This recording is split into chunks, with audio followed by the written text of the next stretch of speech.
Today we're diving into a timeless classic, The Science of Being Well by Wallace D. Wattles. This audiobook explores the principles of health, well-being, and vitality. If you enjoy this audiobook, don't forget to like, comment, and subscribe for more life-changing content.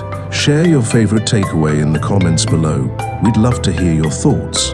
And now, let's get started. Preface.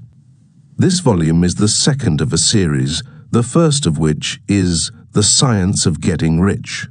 As that book is intended solely for those who want money, so this is for those who want health, and who want a practical guide and handbook, not a philosophical treatise. It is an instructor in the use of the universal principle of life, and my effort has been to explain the way in so plain and simple a fashion that the reader, though he may have given no previous study to new thought or metaphysics, may readily follow it to perfect health. While retaining all essentials, I have carefully eliminated all non-essentials. I have used no technical, abstruse, or difficult language, and have kept the one point in view at all times. As its title asserts, the book deals with science, not speculation. The monistic theory of the universe, the theory that matter, mind, consciousness, and life are all manifestations of one substance, is now accepted by most thinkers, and if you accept this theory, you cannot deny the logical conclusions you will find herein. Best of all, the methods of thought and action prescribed have been tested by the author in his own case, and in the case of hundreds of others during 12 years of practice, with continuous and unfailing success. I can say of the science of being well that it works, and that wherever its laws are complied with, it can no more fail to work than the science of geometry can fail to work. If the tissues of your body have not been so destroyed that continued life is impossible, you can get well, and if you will think and act in a certain way, you will get well. If the reader wishes to fully understand the monistic theory of the cosmos, he is recommended to read Hegel and Emerson, to read also The Eternal News, a pamphlet by J.J. Brown, 300 Cathcart Road, Govanhill, Glasgow, Scotland. Some enlightenment may also be found in a series of articles by the author, which were published in the Nautilus, Holyoke, Mass. During the year 1909, under the title What is Truth?, those who wish more detailed information as to the performance of the voluntary functions, eating, drinking, breathing, and sleeping, may read New Science of Living and Healing, Letters to a Woman's Husband, and the Constructive Use of Foods, booklets by W. D. Wattles, which may be obtained from the publishers of this book. I would also recommend the writings of Horace Fletcher and of Edward Hooker Dewey. Read all these if you like, as a sort of buttress to your faith, but let me warn you against making the mistake of studying many conflicting theories and practicing at the same time parts of several different systems.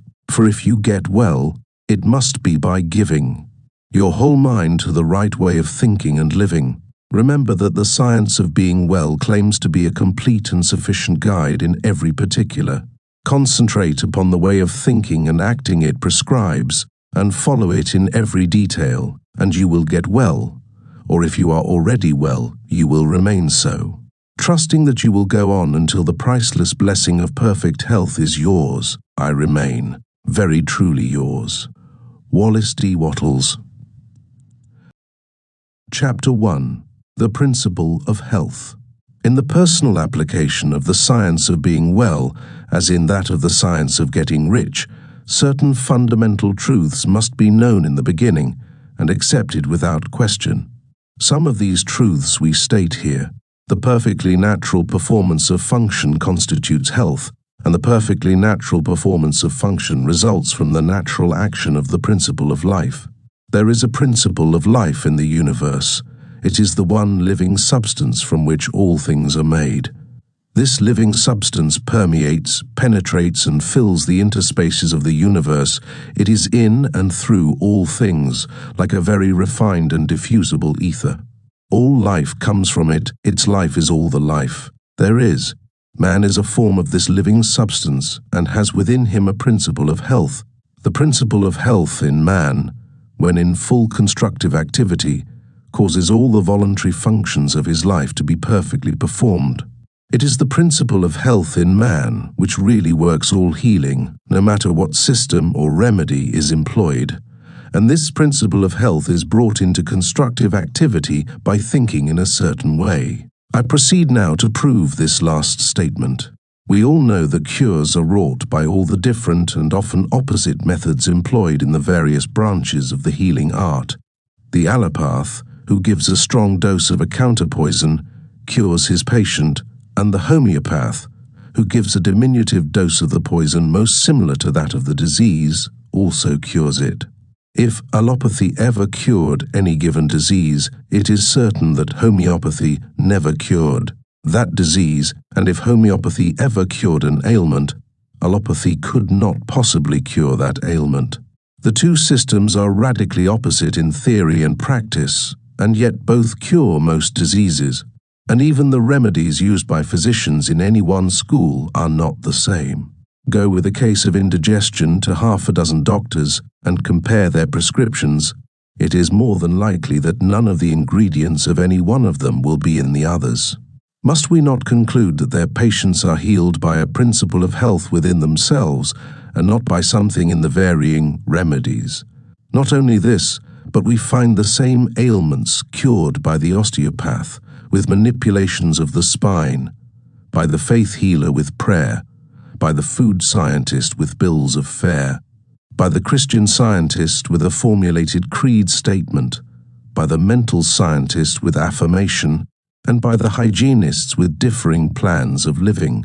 What conclusion can we come to in the face of all these facts, but that there is a principle of health which is the same in all people, and which really accomplishes all the cures, and that there is something in all the systems which, under favorable conditions, arouses the principle of health to action?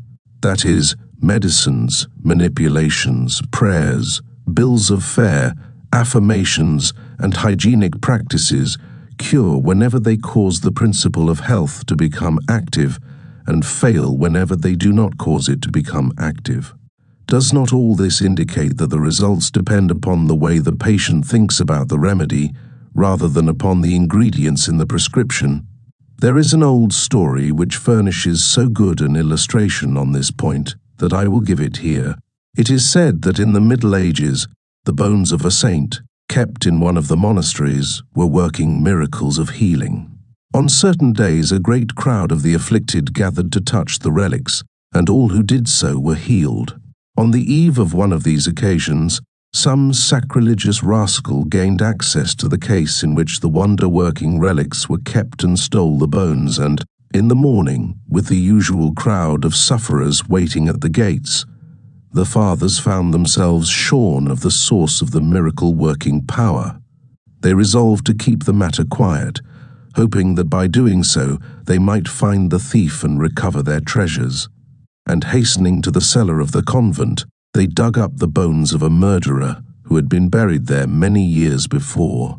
These they placed in the case, intending to make some plausible excuse for the failure of the saint to perform his usual miracles on that day, and then they let in the waiting assemblage of the sick and infirm. To the intense astonishment of those in the secret, the bones of the malefactor proved as efficacious as those of the saint, and the healing went on as before. One of the fathers is said to have left a history of the occurrence, in which he confessed that, in his judgment, the healing power had been in the people themselves all the time, and never in the bones at all. Whether the story is true or not, the conclusion applies to all the cures wrought by all the systems. The power that heals is in the patient himself, and whether it shall become active or not does not depend upon the physical or mental means used, but upon the way the patient thinks about these means. There is a universal principle of life, as Jesus taught, a great spiritual healing power, and there is a principle of health in man which is related to this healing power. This is dormant or active according to the way a man thinks. he can always quicken it into activity by thinking in a certain way. Your getting well does not depend upon the adoption of some system or the finding of some remedy. People with your identical ailments have been healed by all systems and all remedies. It does not depend upon climate. Some people are well and others are sick in all climates. It does not depend upon avocation. Unless in case of those who work under poisonous conditions, people are well in all trades and professions. Your getting well depends upon your beginning to think and act in a certain way. The way a man thinks about things is determined by what he believes about them. His thoughts are determined by his faith, and the results depend upon his making a personal application of his faith. If a man has faith in the efficacy of a medicine and is able to apply that faith to himself, that medicine will certainly cause him to be cured. But though his faith be great, he will not be cured unless he applies it to himself. Many sick people have faith for others but none for themselves. So, if he has faith in a system of diet and can personally apply that faith, it will cure him. And if he has faith in prayers and affirmations and personally applies his faith, prayers and affirmations will cure him. Faith, personally applied, cures.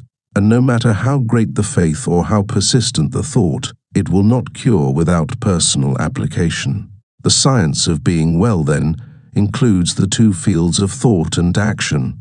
To be well, it is not enough that man should merely think in a certain way. He must apply his thought to himself, and he must express and externalize it in his outward life by acting in the same way that he thinks. Chapter 2. The Foundations of Faith. Before man can think in the certain way which will cause his diseases to be healed, he must believe in certain truths which are here stated.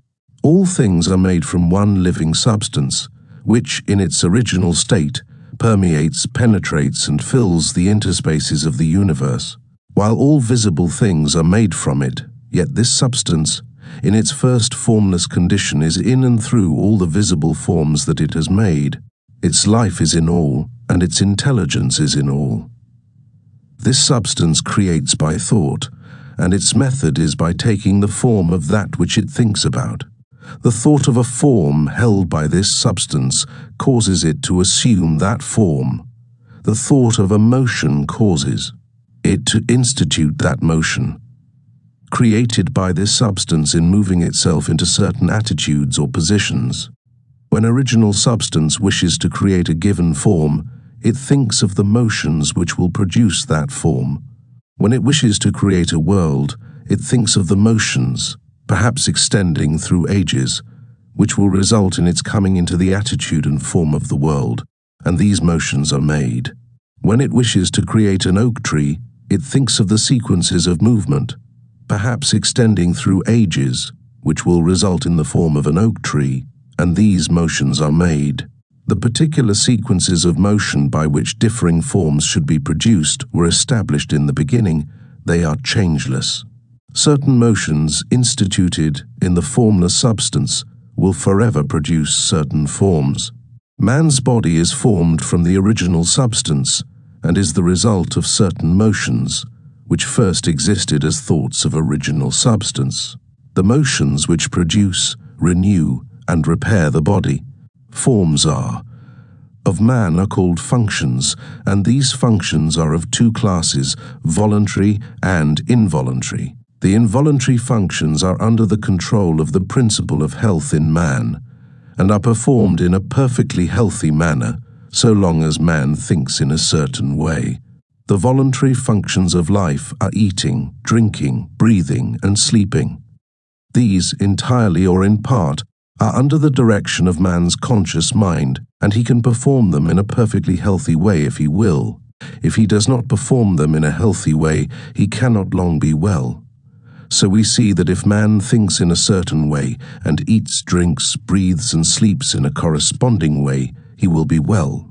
The involuntary functions of man's life are under the direct control of the principle of health, and so long as man thinks in a perfectly healthy way, these functions are perfectly performed, for the action of the principle of health is largely directed by man's conscious thought, affecting his subconscious mind.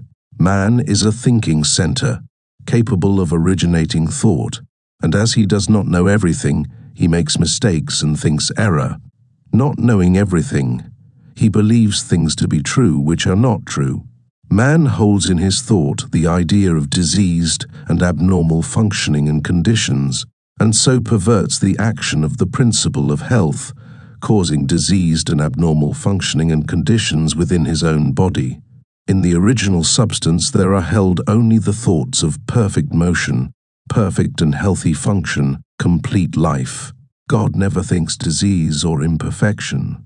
But for countless ages, men have held thoughts of disease, abnormality, old age and death, and the perverted functioning resulting from these thoughts has become a part of the inheritance of the race.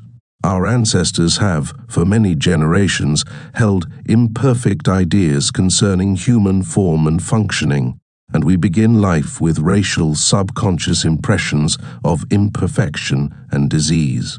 This is not natural or a part of the plan of nature. The purpose of nature can be nothing else than the perfection of life. This we see from the very nature of life itself. It is the nature of life to continually advance toward more perfect living. Advancement is the inevitable result of the very act of living. Increase is always the result of active living. Whatever lives must live more and more. The seed, lying in the granary, has life, but it is not living. Put it into the soil, and it becomes active, and at once begins to gather to itself from the surrounding substance, and to build a plant form. It will so cause increase that a seed head will be produced containing 30, 60, or 100 seeds, each having as much life as the first. Life, by living, increases. Life cannot live without increasing, and the fundamental impulse of life is to live. It is in response to this fundamental impulse that original substance works and creates. God must live, and he cannot live except as he creates and increases. In multiplying forms, he is moving on to live more. The universe is a great advancing life, and the purpose of nature is the advancement of life toward perfection, toward perfect functioning. The purpose of nature is perfect health. The purpose of nature, so far as man is concerned, is that he should be continuously advancing into more life, and progressing toward perfect life, and that he should live the most complete life possible in his present sphere of action. This must be so, because that which lives in man is seeking more life. Give a little child a pencil and paper, and he begins to draw crude figures. That which lives in him is trying to express itself in art.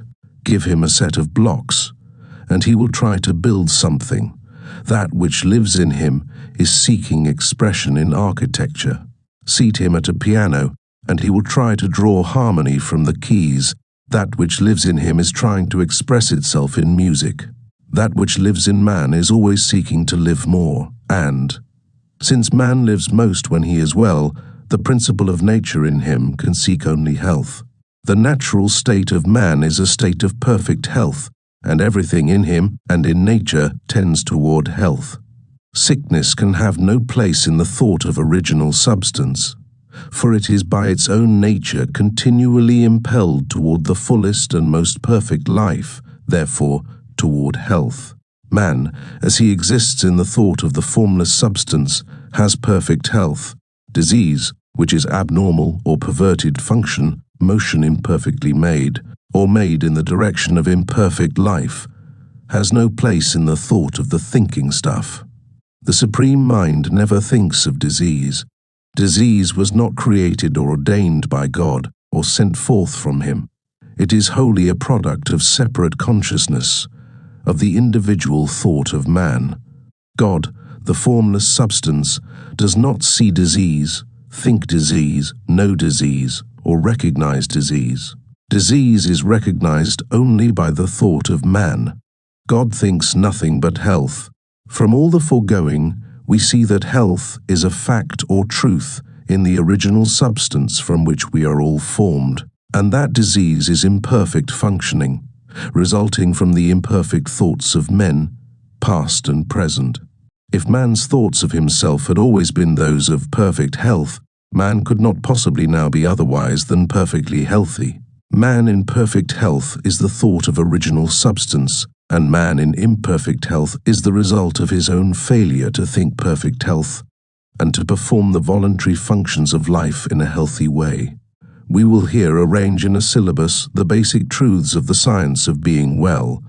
There is a thinking substance from which all things are made, and which, in its original state, permeates, penetrates, and fills the interspaces of the universe. It is the life of all. The thought of a form in this substance causes the form. The thought of a motion produces the motion. In relation to man, the thoughts of this substance are always of perfect functioning and perfect health. Man is a thinking center, capable of original thought, and his thought has power over his own functioning. By thinking imperfect thoughts, he has caused imperfect and perverted functioning, and by performing the voluntary functions of life in a perverted manner, he has assisted in causing disease. If man will think only thoughts of perfect health, he can cause within himself the functioning of perfect health. All the power of life will be exerted to assist him. But this healthy functioning will not continue unless man performs the external or voluntary functions of living in a healthy manner. Man's first step must be to learn how to think perfect health, and his second step to learn how to eat, drink, breathe, and sleep in a perfectly healthy way. If man takes these two steps, he will certainly become well and remain so. Chapter: Life and its Organisms. The human body is the abiding place of an energy which renews it when worn, which eliminates waste or poisonous matter, and which repairs the body when broken or injured. This energy we call life. Life is not generated or produced within the body, it produces the body. The seed which has been kept in the storehouse for years will grow when planted in the soil. It will produce a plant. But the life in the plant is not generated by its growing. It is the life which makes the plant grow. The performance of function does not cause life. It is life which causes function to be performed. Life is first, function afterward. It is life which distinguishes organic from inorganic matter, but it is not produced AF. The organization of matter. Life is the principle or force which causes organization. It builds organisms. It is a principle or force inherent in original substance. All life is one. This life principle of the all is the principle of health in man, and becomes constructively active whenever man thinks in a certain way. Whoever, therefore, thinks in this certain way will surely have perfect health if his external functioning is in conformity with his thought. But the external functioning must conform to the thought. Man cannot hope to be well by thinking health if he eats, drinks, breathes, and sleeps like a sick man. The universal life principle, then, is the principle of health in man. It is one with original substance. There is one original substance from which all things are made. This substance is alive, and its life is the principle of life of the universe. This substance has created from itself all the forms of organic life by thinking them, or by thinking the motions and functions which produce them. Original substance thinks only health, because it knows all truth. There is no truth which is not known in the formless, which is all and in all. It not only knows all truth, but it has all power. Its vital power is the source of all the energy there is. A conscious life which knows all truth and which has all power cannot go wrong or perform function imperfectly. Knowing all, it knows too much to go wrong, and so the formless cannot be diseased or think disease. Man is a form of this original substance and has a separate consciousness of his own, but his consciousness is limited and therefore imperfect. By reason of his limited knowledge, man can and does think wrongly, and so he causes perverted and imperfect functioning in his own body. Man has not known too much to go wrong. The diseased or imperfect functioning may not instantly result from an imperfect thought, but it is bound to come if the thought becomes habitual. Any thought continuously held by man tends to the establishment of the corresponding condition in his body. Also, man has failed to learn how to perform the voluntary functions of his life in a healthy way. He does not know when, what, and how to eat. He knows little about breathing and less about sleep. He does all these things in a wrong way and under wrong conditions, and this because he has neglected to follow the only sure guide to the knowledge of life. He has tried to live by logic rather than by instinct. He has made living a matter of art and not of nature, and he has gone wrong. His only remedy is to begin to go right, and this he can surely do. It is the work of this book to teach the whole truth, so that the man who reads it shall know too much to go wrong. The thoughts of disease produce the forms of disease. Man must learn to think health, and being original substance which takes the form of its thoughts, he will become the form of health and manifest perfect. Health in all his functioning. The people who were healed by touching the bones of the saint were really healed by thinking in a certain way, and not by any power emanating from the relics. There is no healing power in the bones of dead men, whether they be those of saint or sinner. The people who were healed by the doses of either the allopath or the homeopath were also really healed by thinking in a certain way. There is no drug which has within itself the power to heal disease. The people who have been healed by prayers and affirmations were also healed by thinking in a certain way. There is no curative power in strings of words.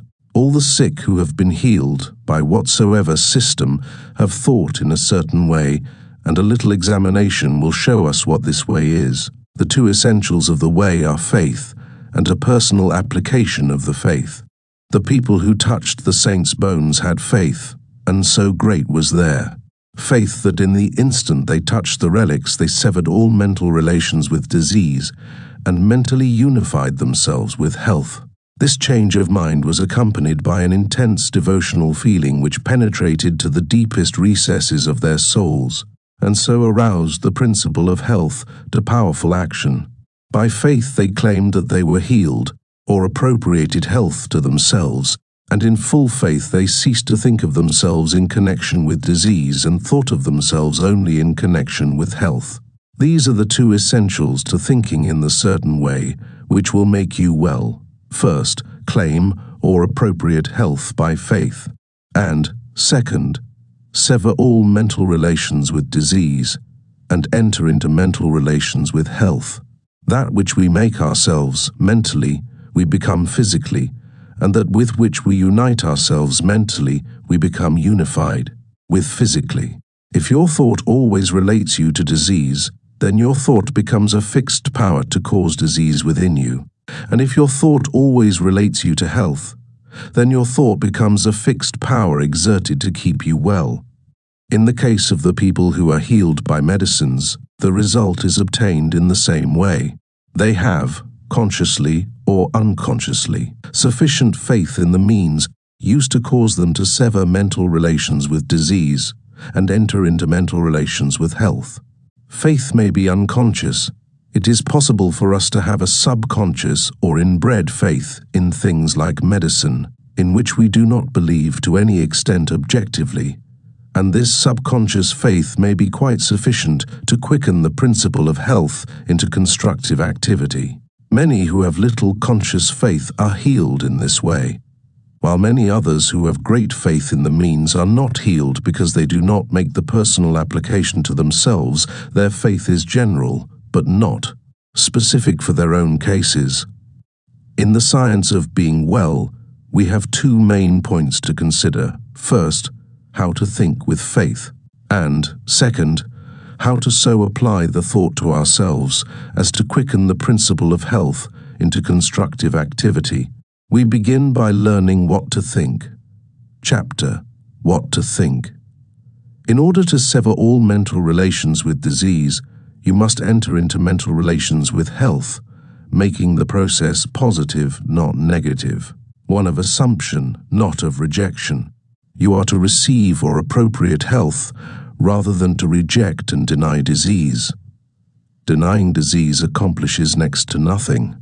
It does little good to cast out the devil and leave the house vacant, for he will presently return with others worse than himself. When you enter into full and constant mental relations with health, you must of necessity cease all relationship with disease. The first step in the science of being well is then to enter into complete thought connection with health. The best way to do this is to form a mental image or picture of yourself as being well, imagining a perfectly strong and healthy body, and to spend sufficient time in contemplating this image to make it your habitual thought of yourself.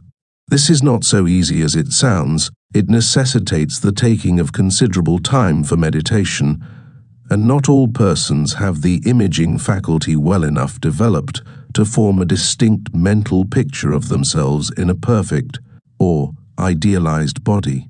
It is much easier, as in the science of getting rich, to form a mental image of the things one wants to have, for we have seen these things or their counterparts, and know how they look. We can picture them very easily from memory, but we have never seen ourselves in a perfect body, and a clear mental image is hard to form. It is not necessary or essential, however, to have a clear mental image of yourself as you wish to be. It is only essential to form a conception of perfect health and to relate yourself to it. This conception of health is not a mental picture of a particular thing. It is an understanding of health and carries with it the idea of perfect functioning in every part and organ. You may try to picture yourself as perfect in physique. That helps. And you must think of yourself as doing everything in the manner of a perfectly strong and healthy person. You can picture yourself as walking down the street with an erect body and a vigorous stride. You can picture yourself as doing your day's work easily and with surplus vigor, never tired or weak. You can picture in your mind how all things would be done by a person full of health and power, and you can make yourself the central figure in the picture, doing things in just that way. Never think of the ways in which weak or sickly people do things.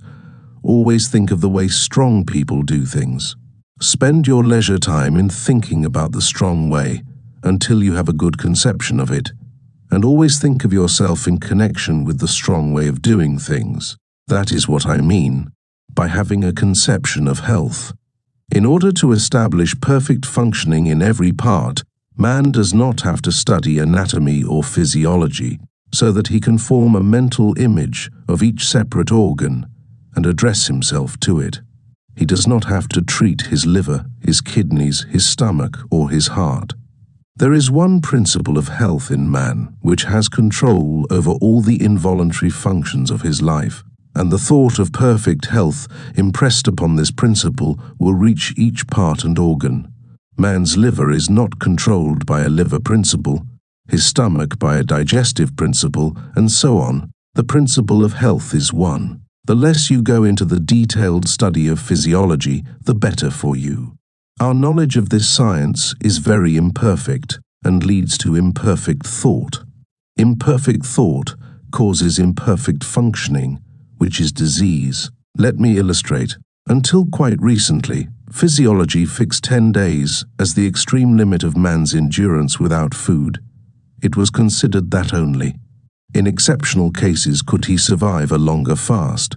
So the impression became universally disseminated that one who is deprived of food must die in from 5 to 10 days. And numbers of people, when cut off from food by shipwreck, accident, or famine, did die within this period. But the performances of Dr. Tanner, the 40-day faster, and the writings of Dr. Dewey and others on the fasting cure, together with the experiments of numberless people who have fasted from 40 to 60 days, have shown that man's ability to live without food is vastly greater than had been supposed. Any person, properly educated, can fast from 20 to 40 days with little loss in weight, and often with no apparent loss of strength at all. The people who starved to death in 10 days or less did so because they believed that death was inevitable, An erroneous physiology had given them a wrong thought about themselves. When a man is deprived of food, he will die in from 10 to 50 days, according to the way he has been taught, or in other words, according to the way he thinks about it. So you see that an erroneous physiology can work very mischievous results. No science of being well can be founded on current physiology. It is not sufficiently exact in its knowledge. With all its pretensions, comparatively little is really known as to the interior workings and processes of the body. It is not known just how food is digested. It is not known just what part food plays, if any, in the generation of force. It is not known exactly what the liver, spleen, and pancreas are for, or what part their secretions play in the chemistry of assimilation. On all these and most other points we theorize, but we do not really know. When man begins to study physiology, he enters the domain of theory and disputation. He comes among conflicting opinions, and he is bound to form mistaken ideas concerning himself. These mistaken ideas lead to the thinking of wrong thoughts, and this leads to perverted functioning and disease. All that the most perfect knowledge of physiology could do for man would be to enable him to think only thoughts of perfect health, and to eat, drink, breathe, and sleep in a perfectly healthy way. And this, as we shall show, he can do without studying physiology at all. This, for the most part, is true of all hygiene. There are certain fundamental propositions which we should know, and these will be explained in later chapters. But aside from these propositions, ignore physiology and hygiene.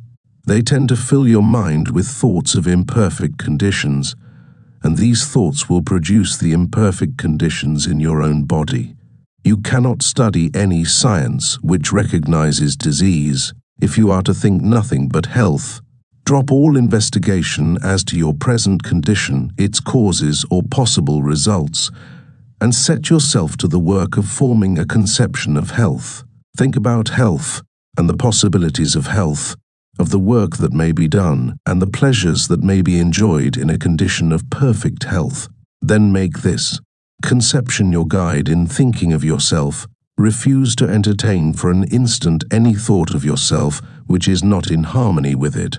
When any idea of disease or imperfect functioning enters your mind, cast it out instantly by calling up a thought which is in harmony with the conception of health. Think of yourself at all times as realizing conception, as being a strong and perfectly healthy personage, and do not harbor a contrary thought. Know that as you think of yourself in unity with this conception, the original substance which permeates and fills the tissues of your body is taking form according to the thought. And know that this intelligent substance or mind stuff will cause function to be performed in such a way that your body will be rebuilt with perfectly healthy cells. The intelligent substance from which all things are made permeates and penetrates all things, and so it is in and through your body. It moves according to its thoughts. And so if you hold only the thoughts of perfectly healthy function, it will cause the movements of perfectly healthy function within you. Hold with persistence to the thought of perfect health in relation to yourself. Do not permit yourself to think in any other way. Hold this thought with perfect faith that it is the fact, the truth. It is the truth so far as your mental body is concerned. You have a mind body and a physical body. The mind body takes form just as you think of yourself, and any thought which you hold continuously is made visible by the transformation of the physical body into its image. Implanting the thought of perfect functioning in the mind-body will, in due time, cause perfect functioning in the physical body. The transformation of the physical body into the image of the ideal held by the mind-body is not accomplished instantaneously. We cannot transfigure our physical bodies at will as Jesus did. In the creation and recreation of forms, substance moves along the fixed lines of growth it has established, and the impression upon it of the health thought causes the healthy body to be built cell by cell. Holding only thoughts of perfect health will ultimately cause perfect functioning, and perfect functioning will in due time produce a perfectly healthy body. It may be as well to condense this chapter into a syllabus. Your physical body is permeated and fitted with an intelligent substance which forms a body of mind stuff. This mind stuff controls the functioning of your physical body. A thought of disease or of imperfect function impressed upon the mind stuff causes disease or imperfect functioning in the physical body. If you are diseased, it is because wrong thoughts have made impressions on this mind stuff. These may have been either your own thoughts or those of your parents. We begin life with many subconscious impressions, both right and wrong. But the natural tendency of all mind is toward health, and if no thoughts are held in the conscious mind save those of health, all internal functioning will come to be performed in a perfectly healthy manner. The power of nature within you is sufficient to overcome all hereditary impressions, and if you will learn to control your thoughts so that you shall think only those of health, and if you will perform the voluntary functions of life in a perfectly healthy way, you can certainly be well. Chapter: Faith. The principle of health is moved by faith. Nothing else can call it into action, and only faith can enable you to relate yourself to health and sever your relation with disease in your thoughts. You will continue to think of disease unless you have faith in health. If you do not have faith, you will doubt. If you doubt, you will fear. And if you fear, you will relate yourself in mind to that which you fear. If you fear disease, you will think of yourself in connection with disease, and that will produce within yourself the form and motions of disease. Just as original substance creates from itself the forms of its thoughts, so your mind-body, which is original substance, takes the form and motion of whatever you think about. If you fear disease, dread disease, have doubts about your safety from disease, or if you even contemplate disease, you will connect yourself with it and create its forms and motions within you. Let me enlarge somewhat upon this point. The potency or creative power of a thought is given to it by the faith that is in it. Thoughts which contain no faith create no forms. The formless substance, which knows all truth and therefore thinks only truth, has perfect faith in every thought, because it thinks only truth, and so all its thoughts create. But if you will imagine a thought in formless substance in which there was no faith, you will see that such a thought could not cause the substance to move or take form. Keep in mind the fact that only those thoughts which are conceived in faith have creative energy. Only those thoughts which have faith with them are able to change function or to quicken the principle of health into activity. If you do not have faith in health, you will certainly have faith in disease.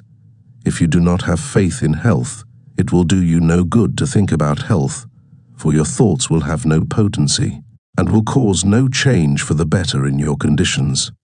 If you do not have faith in health, I repeat, you will have faith in disease, and if, under such conditions, you think about health for 10 hours a day and think about disease for only a few minutes, the disease thought will control your condition because it will have the potency of faith, while the health thought will not. Your mind-body will take on the form and motions of disease and retain them, because your health thought will not have sufficient dynamic force to change form or motion.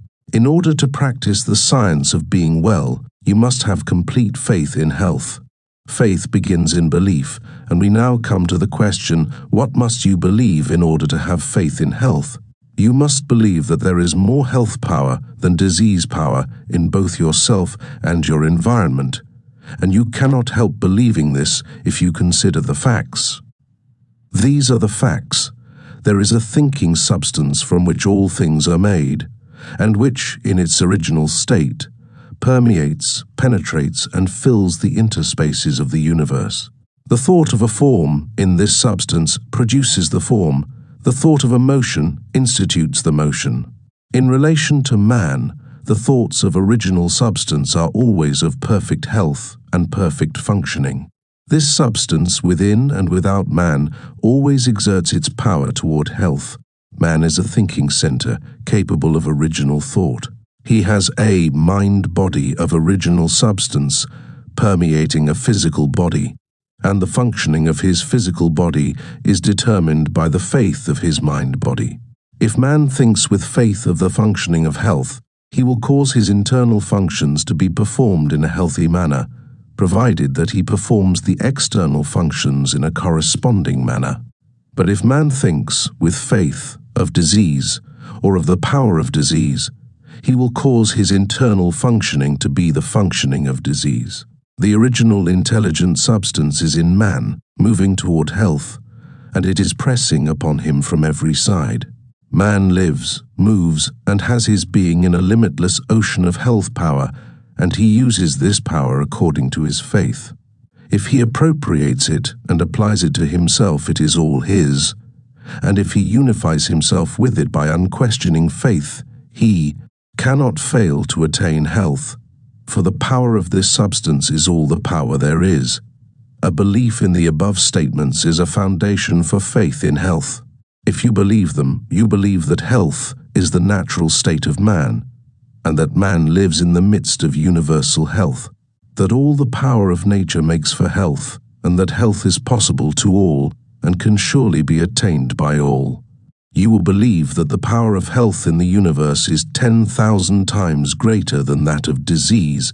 In fact, that disease has no power whatever, being only the result of perverted thought and faith.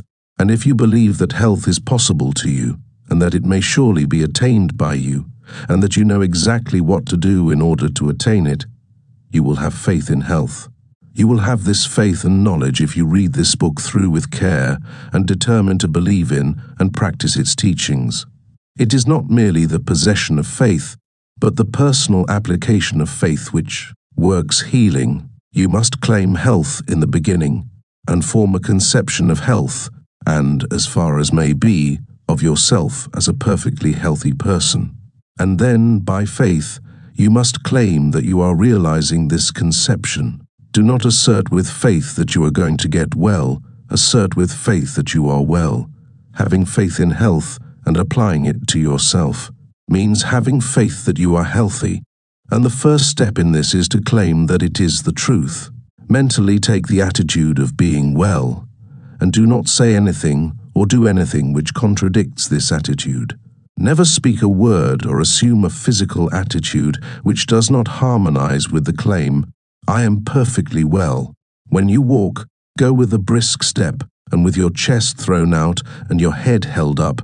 Watch that at all times your physical actions and attitudes are those of a healthy person.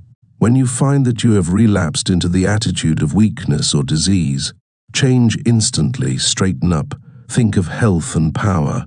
Refuse to consider yourself as other than a perfectly healthy person. One great aid, perhaps the greatest aid, in applying your faith you will find in the exercise of gratitude. Whenever you think of yourself or of your advancing condition, give thanks to the great intelligent substance for the perfect health you are enjoying. Remember that, as Swedenborg taught, there is a continual inflow of life from the Supreme, which is received by all created things according to their forms, and by man according to his faith. Health from God is continually being urged upon you, and when you think of this, lift up your mind reverently to him, and give thanks that you have been led to the truth and into perfect health of mind and body. Be, all the time, in a grateful frame of mind, and let gratitude be evident in your speech. Gratitude will help you to own and control your own field of thought. Whenever the thought of disease is presented to you, instantly claim health and thank God for the perfect health you have. Do this so that there shall be no room in your mind for a thought of ill. Every thought connected in any way with ill health is unwelcome, and you can close the door of your mind in its face by asserting that you are well, and by reverently thanking God that it is so. Soon the old thoughts will return no more. Gratitude has a twofold effect. It strengthens your own faith, and it brings you into close and harmonious relations with the Supreme. You believe that there is one intelligent substance from which all life and all power come. You believe that you receive your own life from this substance, and you relate yourself closely to it by feeling continuous gratitude. It is easy to see that the more closely you relate yourself to the source of life, the more readily you may receive life from it, and it is easy also to see that your relation to it is a matter of mental attitude. We cannot come into physical relationship with God, for God is mind stuff, and we also are mind stuff. Our relation with Him must therefore be a mind relation. It is plain, then, that the man who feels deep and hearty gratitude will live in closer touch with God than the man who never looks up to Him in thankfulness. The ungrateful or unthankful mind really denies that it receives at all, and so cuts its connection with the Supreme. The grateful mind is always looking toward the Supreme, and is always open to receive from it, and it will receive continually. The principle of health in man receives its vital power from the principle of life in the universe, and man relates himself to the principle of life by faith in health and by gratitude for the health he receives. Man may cultivate both faith and gratitude by the proper use of his will. Chapter: Use of the Will. In the practice of the science of being well, the will is not used to compel yourself to go when you are not really able to go, or to do things when you are not physically strong enough to do them. You do not direct your will upon your physical body, or try to compel the proper performance of internal function by willpower.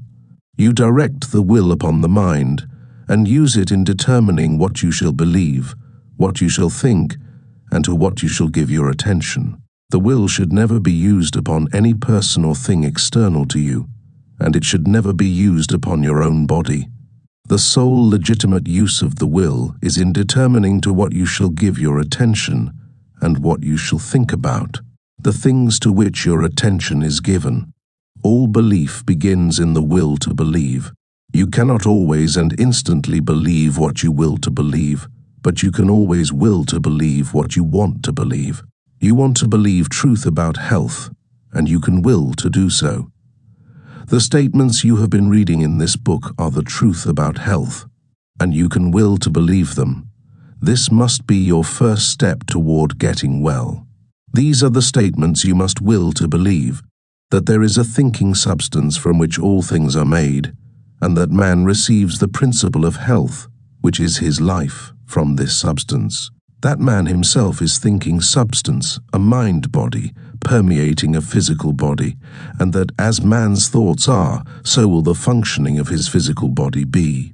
That if man will think only thoughts of perfect health, he must and will cause the internal and involuntary functioning of his body to be the functioning of health, provided that his external and voluntary functioning and attitude are in accordance with his thoughts. When you will to believe these statements, you must also begin to act upon them. You cannot long retain a belief unless you act upon it. You cannot increase a belief until it becomes faith unless you act upon it. And you certainly cannot expect to reap benefits in any way from a belief so long as you act as if the opposite were true. You cannot long have faith in health if you continue to act like a sick person. If you continue to act like a sick person, you cannot help continuing to think of yourself as a sick person, and if you continue to think of yourself as a sick person, you will continue to be a sick person. The first step toward acting externally like a well person is to begin to act internally like a well person. Form your conception of perfect health, and get into the way of thinking about perfect health until it begins to have a definite meaning to you. Picture yourself as doing the things a strong and healthy person would do, and have faith that you can and will do those things in that way.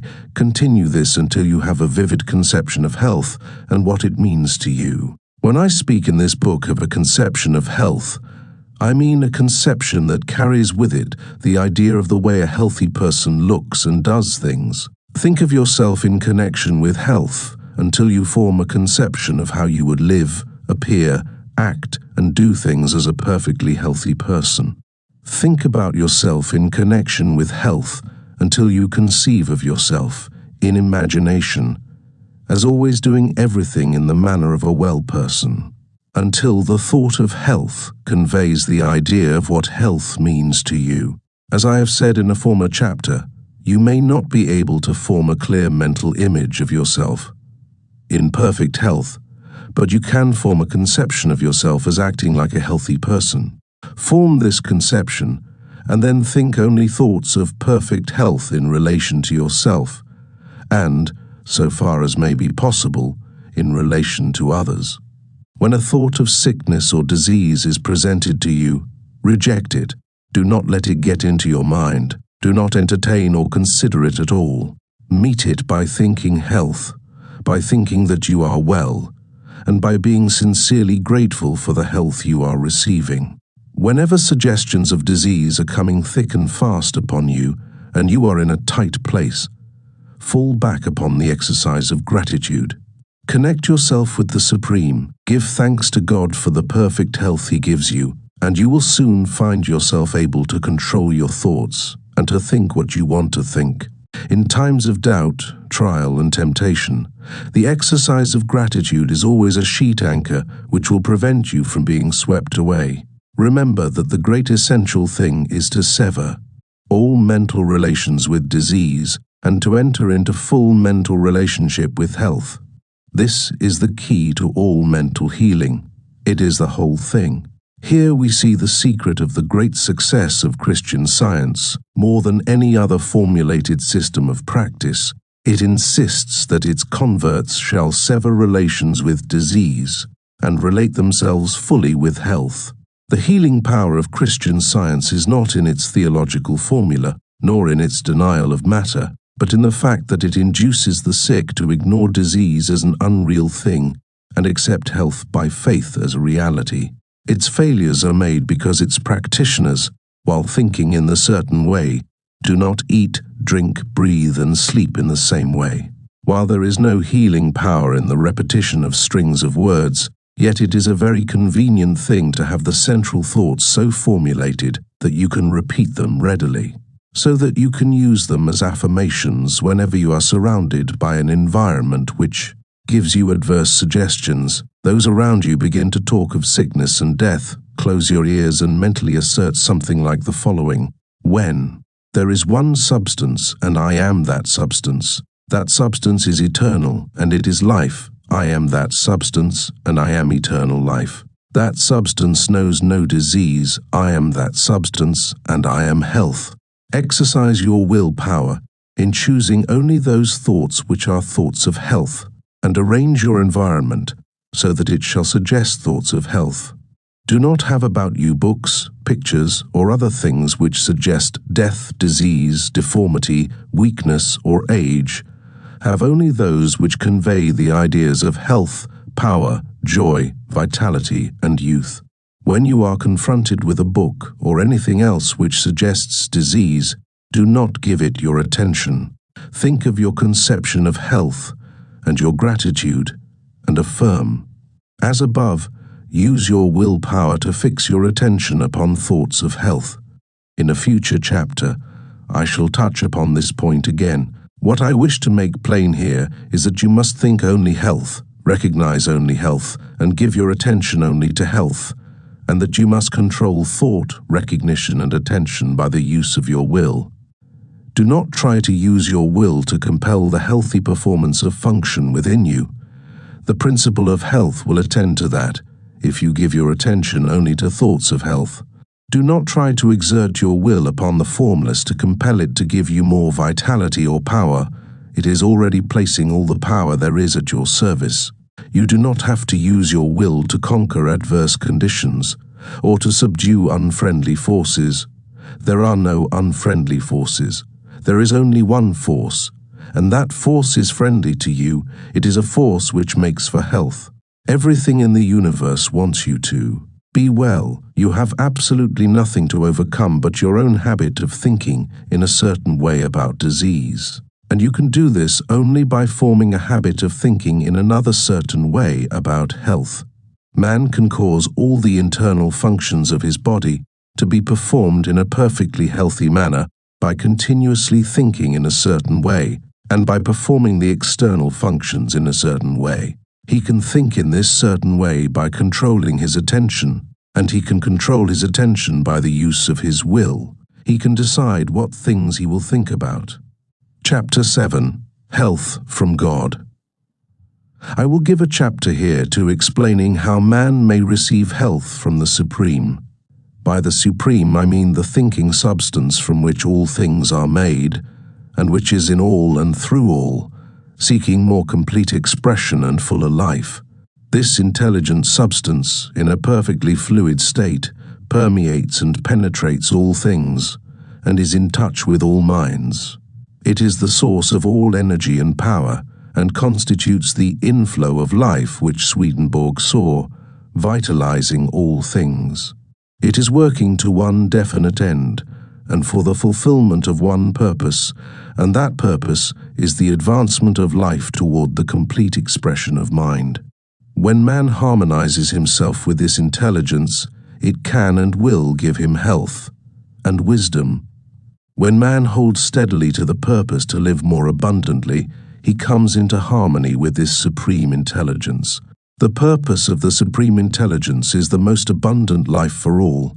The purpose of this supreme intelligence for you is that you should live more abundantly. If then your own purpose is to live more abundantly, you are unified with the Supreme, you are working with it, and it must work with you. But as the supreme intelligence is in all, if you harmonize with it, you must harmonize with all, and you must desire more abundant life for all, as well as for yourself.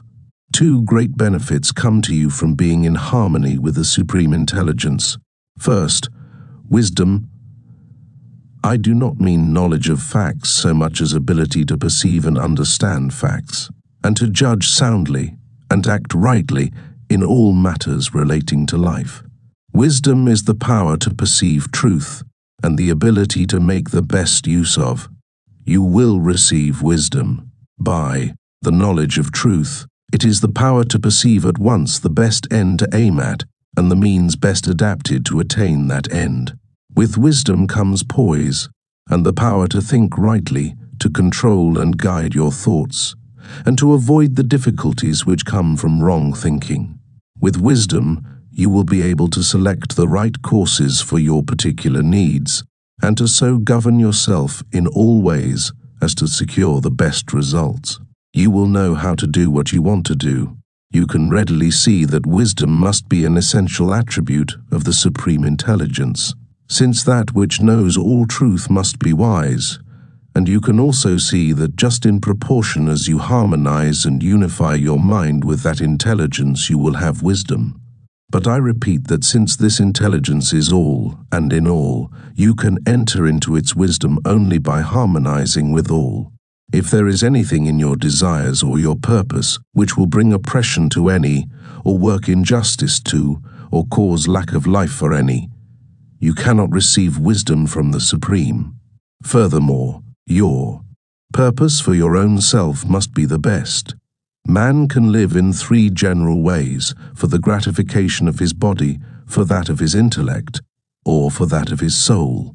The first is accomplished by satisfying the desires for food, drink, and those other things which give enjoyable physical sensations. The second is accomplished by doing those things which cause pleasant mental sensations, such as gratifying the desire for knowledge, or those for fine clothing, fame, power, and so on.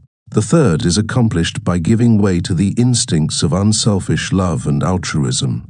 Man lives most wisely and completely when he functions most perfectly along all of these lines, without excess in any of them. The man who lives swinishly, for the body alone, is unwise and out of harmony with God.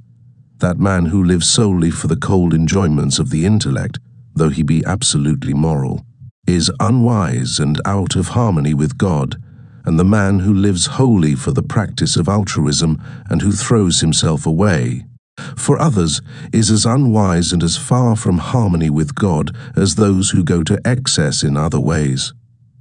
To come into full harmony with the Supreme, you must purpose to live to the utmost of your capabilities in body, mind, and soul. This must mean the full exercise of function in all the different ways, but without excess. For excess in one causes deficiency in the others. Behind your desire for health is your own desire for more abundant life, and behind that is the desire of the formless intelligence to live more fully in you. So, as you advance toward perfect health, hold steadily to the purpose to attain complete life, physical, mental, and spiritual, to advance in all ways, and in every way to live more. If you hold this purpose, you will be given wisdom. He that willeth to do the will of the Father shall know, said Jesus. Wisdom is the most desirable gift that can come to man, for it makes him rightly self-governing. But wisdom is not all you may receive. From the Supreme Intelligence, you may receive physical energy, vitality, life force. The energy of the formless substance is unlimited and permeates everything. You are already receiving or appropriating to yourself this energy in an automatic and instinctive way. But you can do so to a far greater degree if you set about it intelligently. The measure of a man's strength is not what God is willing to give him, but what he himself has the will and the intelligence to appropriate to himself. God gives you all there is. Your only question is how much to take of the unlimited supply. Professor James has pointed out that there is apparently no limit to the powers of men, and this is simply because man's power comes from the inexhaustible reservoir of the Supreme. The runner who has reached the stage of exhaustion when his physical power seems entirely gone, by running on in a certain way, may receive his second wind. His strength is renewed in a seemingly miraculous fashion, and he can go on indefinitely. And by continuing, in the certain way, he may receive a third, fourth, and fifth wind. We do not know where the limit is or how far it may be possible to extend it. The conditions are that the runner must have absolute faith that the strength will come, that he must think steadily of strength and have perfect confidence that he has it, and that he must continue to run on. If he admits a doubt into his mind, he falls exhausted, and if he stops running to wait for the accession of strength, it will never come. His faith in strength, his faith that he can keep on running, his unwavering purpose to keep on running, and his action in keeping on seem to connect him to the source of energy in such a way as to bring him a new supply. In a very similar manner, the sick person who has unquestioning faith in health, whose purpose brings him into harmony with the source, and who performs the voluntary functions of life in a certain way, will receive vital energy sufficient for all his needs and for the healing of all his diseases. God, who seeks to live and express himself fully in man, delights to give man all that is needed for the most abundant life. Action and reaction are equal, and when you desire to live more, if you are in mental harmony with the Supreme, the forces which make for life begin to concentrate about you and upon you. The one life begins to move toward you, and your environment becomes surcharged with it. Then, if you appropriate it by faith, it is yours. Ye shall ask what ye will, and it shall be done unto you. Your Father giveth not his Spirit by measure. He delights to give good gifts to you. Chapter Summary of the Mental Actions. Let me now summarize the mental actions and attitudes necessary to the practice of the science of being well. First, you believe that there is a thinking substance from which all things are made, and which, in its original state, permeates, penetrates, and fills the interspaces of the universe. This substance is the life of all, and is seeking to express more life in all. It is the principle of life of the universe, and the principle of health in man. Man is a form of this substance, and draws his vitality from it. He is a mind-body of original substance, permeating a physical body, and the thoughts of his mind-body control the functioning of his physical body. If man thinks no thoughts save those of perfect health, the functions of his physical body will be performed in a manner of perfect health. If you would consciously relate yourself to the all-health, your purpose must be to live fully on every plane of your being. You must want all that there is in life for body, mind, and soul, and this will bring you into harmony with all the life there is. The person who is in conscious and intelligent harmony with all will receive a continuous inflow of vital power from the Supreme Life, and this inflow is prevented by angry, selfish, or antagonistic mental attitudes. If you are against any part, you have severed relations with all. You will receive life, but only instinctively and automatically, not intelligently and purposefully. You can see that if you are mentally antagonistic to any part, you cannot be in complete harmony with the whole. Therefore, as Jesus directed, be reconciled to everybody and everything before you offer worship. Want for everybody all that you want for yourself. The reader is recommended to read what we have said in a former work concerning the competitive mind and the creative mind. It is very doubtful whether one who has lost health can completely regain it so long as he remains in the competitive mind. The science of getting rich. Being on the creative or goodwill plane in mind, the next step is to form a conception of yourself as in perfect health, and to hold no thoughts which are not in full harmony with this conception. Have faith that if you think only thoughts of health, you will establish in your physical body the functioning of health, and use your will to determine that you will think only thoughts of health. Never think of yourself as sick or as likely to be sick. Never think of sickness in connection with yourself at all, and, as far as may be, shut out of your mind all thoughts of sickness in connection with others. Surround yourself as much as possible with the things which suggest the ideas of strength and health. Have faith in health and accept health as an actual present fact in your life. Claim health as a blessing bestowed upon you by the Supreme Life, and be deeply grateful at all times. Claim the blessing by faith. Know that it is yours, and never admit a contrary thought to your mind. Use your willpower to withhold your attention from every appearance of disease in yourself and others. Do not study disease, think about it, nor speak of it. At all times, when the thought of disease is thrust upon you, move forward into the mental position of prayerful gratitude for your perfect health. The mental actions necessary to being well may now be summed up in a single sentence. Form a conception of yourself in perfect health, and think only those thoughts which are in harmony with that conception. That, with faith and gratitude and the purpose to really live, covers all the requirements. It is not necessary to take mental exercises of any kind, except as described in Chapter 6, or to do wearying stunts in the way of affirmations and so on. It is not necessary to concentrate the mind on the affected parts. It is far better not to think of any part as affected. It is not necessary to treat yourself by auto-suggestion, or to have others treat you in any way whatever. The power that heals is the principle of health within you, and to call this principle into constructive action, it is only necessary, having harmonized yourself with the All-Mind, to claim by faith the All-Health, and to hold that claim until it is physically manifested in all the functions of your body. In order to hold this mental attitude of faith, gratitude, and health, however, your external acts must be only those of health. You cannot long hold the internal attitude of a well person if you continue to perform the external acts of a sick person. It is essential not only that your every thought should be a thought of health, but that your every act should be an act of health, performed in a healthy manner. If you will make every thought a thought of health, and every conscious act an act of health, it must infallibly follow that every internal and unconscious function shall come to be healthy. For all the power of life is being continually exerted toward health. We shall next consider how you may make every act an act of health. Chapter: When to Eat.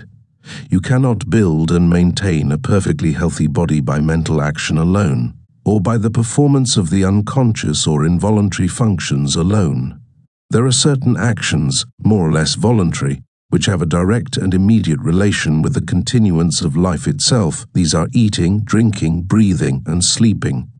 No matter what man's thought or mental attitude may be, he cannot live unless he eats, drinks, breathes and sleeps, and, moreover, he cannot be well if he eats, drinks, breathes and sleeps in an unnatural or wrong manner. It is therefore vitally important that you should learn the right way to perform these voluntary functions, and I shall proceed to show you this way, beginning with the matter of eating, which is most important.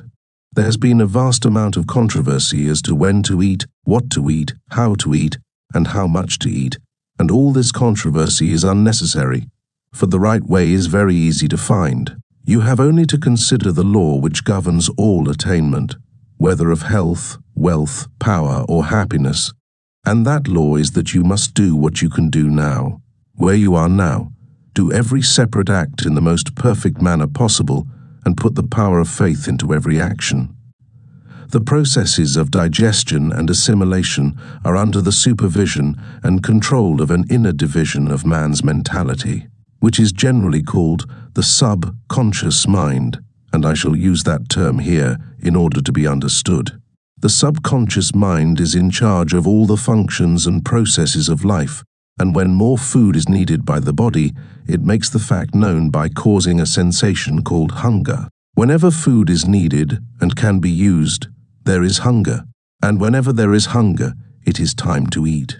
When there is no hunger, it is unnatural and wrong to eat, no matter how great may appear to be the need for food.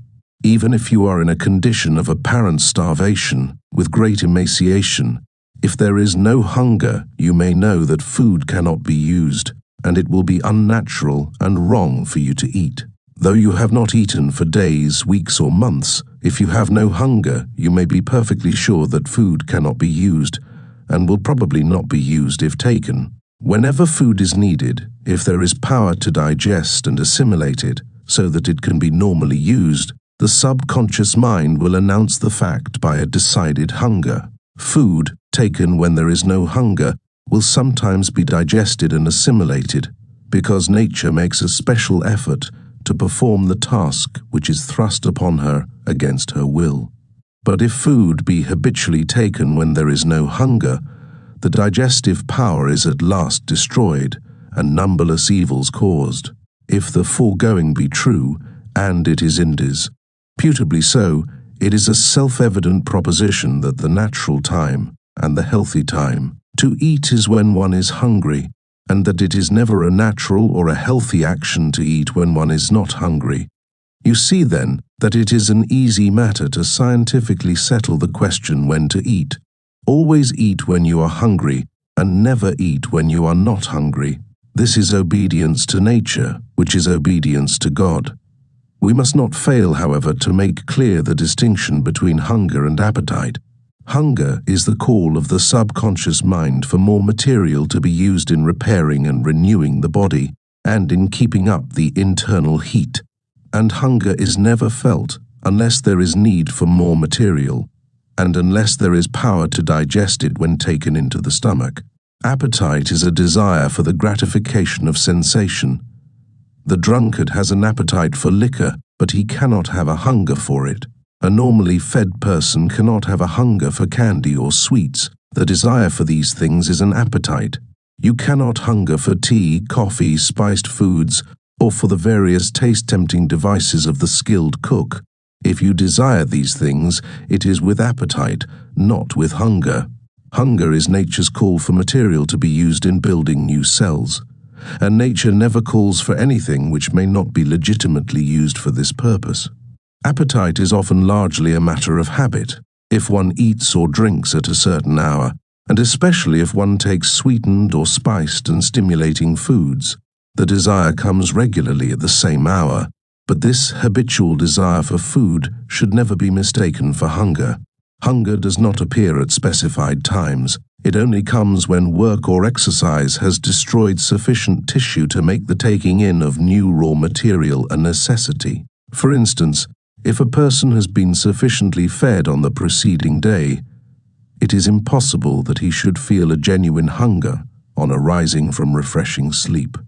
In sleep, the body is recharged with vital power, and the assimilation of the food, which has been taken during the day, is completed. The system has no need for food immediately after sleep, unless the person went to his rest in a state of starvation.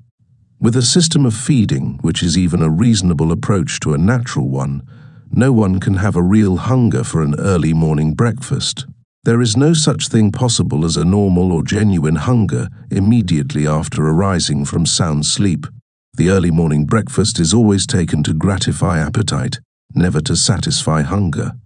No matter who you are or what your condition is, no matter how hard you work or how much you are exposed, unless you go to your bed starved, you cannot arise from your bed hungry.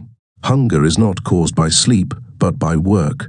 And it does not matter who you are, or what your condition, or how hard or easy your work, the so-called no breakfast plan is the right plan for you. It is the right plan for everybody, because it is based on the universal law that hunger never comes until it is earned. I am aware that a protest against this will come from the large number of people who enjoy their breakfasts, whose breakfast is their best meal, who believe that their work is so hard that they cannot get through the forenoon on an empty stomach, and so on. But all their arguments fall down before the facts. They enjoy their breakfast as the toper enjoys his morning dram, because it gratifies a habitual appetite, and not because it supplies a natural want. It is their best meal for the same reason that his morning dram is the toper's best drink. And they can get along without it, because millions of people of every trade and profession do get along without it, and are vastly better for doing so. If you are to live according to the science of being well, you must never eat a tea until you have an earned hunger. But if I do not eat on arising in the morning, when shall I take my first meal? In 99 cases out of 100. 12 o'clock noon is early enough, and it is generally the most convenient time. If you are doing heavy work, you will get by noon a hunger sufficient to justify a good-sized meal, and if your work is light, you will probably still have hunger enough for a moderate meal. The best general rule or law that can be laid down is that you should eat your first meal of the day at noon, if you are hungry, and if you are not hungry, wait until you become so. And when shall I eat my second meal?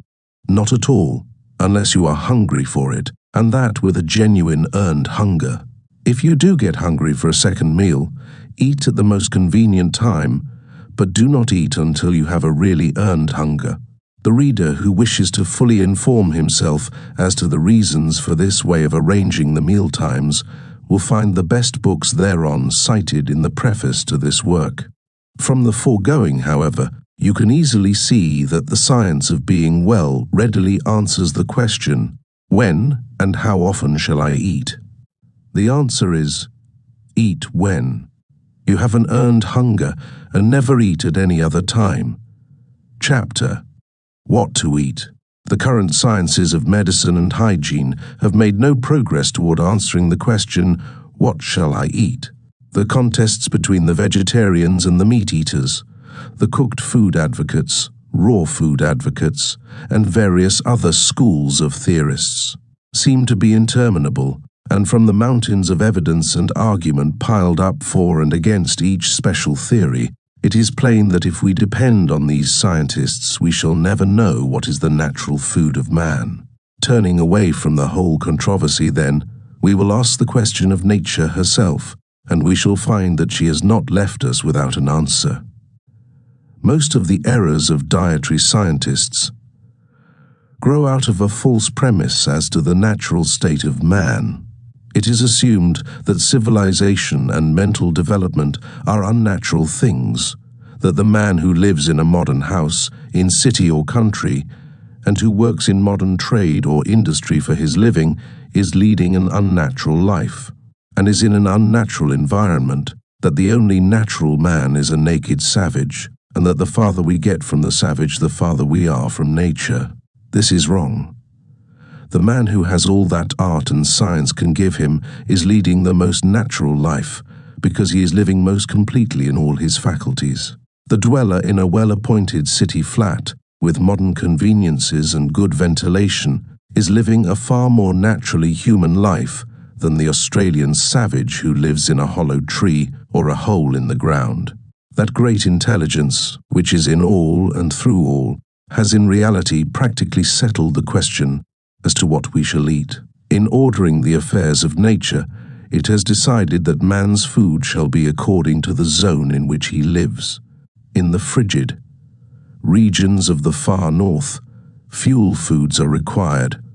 The development of brain is not large, nor is the life severe in its labor tax on muscle, and so the Eskimo live largely on the blubber and fat of aquatic animals. No other diet is possible to them. They could not get fruits, nuts, or vegetables even if they were disposed to eat them, and they could not live on them in that climate if they could get them. So, notwithstanding the arguments of the vegetarians, the Eskimo will continue to live on animal fats. On the other hand, as we come toward the tropics, we find fuel foods less required, and we find the people naturally inclining toward a vegetarian diet. Millions live on rice and fruits, and the food regimen of an Eskimo village, if followed upon the equator, would result in speedy death. A natural diet for the equatorial regions would be very far from being a natural diet near the North Pole, and the people of either zone, if not interfered with by medical or dietary scientists, will be guided by the all-intelligence which seeks the fullest life in all, to feed themselves in the best way for the promotion of perfect health. In general, you can see that God, working in nature and in the evolution of human society and customs, has answered your question as to what you shall eat, and I advise you to take his answer in preference to that of any man. In the temperate zone, the largest demands are made on man in spirit, mind, and body, and here we find the greatest variety of foods provided by nature. And it is really quite useless and superfluous to theorize on the question what the masses shall eat, for they have no choice. They must eat the foods which are staple products of the zone in which they live. It is impossible to supply all the people with a nut and fruit or raw food diet, and the fact that it is impossible is proof positive that these are not the foods intended by nature for nature. Being formed for the advancement of life has not made the obtaining of the means of life an impossibility. So, I say, the question, what shall I eat, has been answered for you. Eat wheat, corn, rye, oats, barley, buckwheat, eat vegetables. Eat meats, eat fruits, eat the things that are eaten by the masses of the people around the world, for in this matter the voice of the people is the voice of God. They have been led, generally, to the selection of certain foods, and they have been led, generally, to prepare these foods in generally similar ways. And you may depend upon it that in general they have the right foods, and are preparing them in the right way. In these matters the race has been under the guidance of God. The list of foods in common use is a long one, and you must select therefrom according to your individual taste. If you do, you will find that you have an infallible guide, as shown in the next 2 chapters. If you do not eat until you have an earned hunger, you will not find your taste demanding unnatural or unhealthy foods. The woodchopper, who has swung his axe continuously from 7 in the morning until noon, does not come in clamoring for cream puffs and confectionery. He wants pork and beans, or beefsteak and potatoes, or cornbread and cabbage. He asks for the plain solids. Offer to crack him a few walnuts and give him a plate of lettuce, and you will be met with huge disdain. Those things are not natural foods for a working man. And if they are not natural foods for a working man, they are not for any other man. For work hunger is the only real hunger, and requires the same materials to satisfy it, whether it be in woodchopper or banker, in man, woman, or child. It is a mistake to suppose that food must be selected with anxious care to fit the vocation of the person who eats. It is not true that the woodchopper requires heavy or solid foods and the bookkeeper light foods. If you are a bookkeeper or other brain worker and do not eat until you have an earned hunger, you will want exactly the same foods that the woodchopper wants. Your body is made of exactly the same elements as that of the woodchopper and requires the same materials for cell building. Why then feed him on ham and eggs and corn? bread anew on crackers and toast. True, most of his waste is of muscle, while most of yours is of brain and nerve tissue. But it is also true that the woodchopper's diet contains all the requisites for brain and nerve building in far better proportions than they are found in most light foods. The world's best brain work has been done on the fare of the working people. The world's greatest thinkers have invariably lived on the plain, solid foods common among the masses. Let the bookkeeper wait until he has an earned hunger before he eats, and then, if he wants ham, eggs, and cornbread, by all means let him eat them, but let him remember that he does not need 1/20th of the amount necessary for the woodchopper. It is not eating hearty foods which gives the brain worker indigestion. It is eating as much as would be needed by a muscle worker. Indigestion is never caused by eating to satisfy hunger. It is always caused by eating to gratify appetite. If you eat in the manner prescribed in the next chapter, your taste will soon become so natural that you will never want anything that you cannot eat with impunity, and you can drop the whole anxious question of what to eat from your mind forever and simply eat what you want.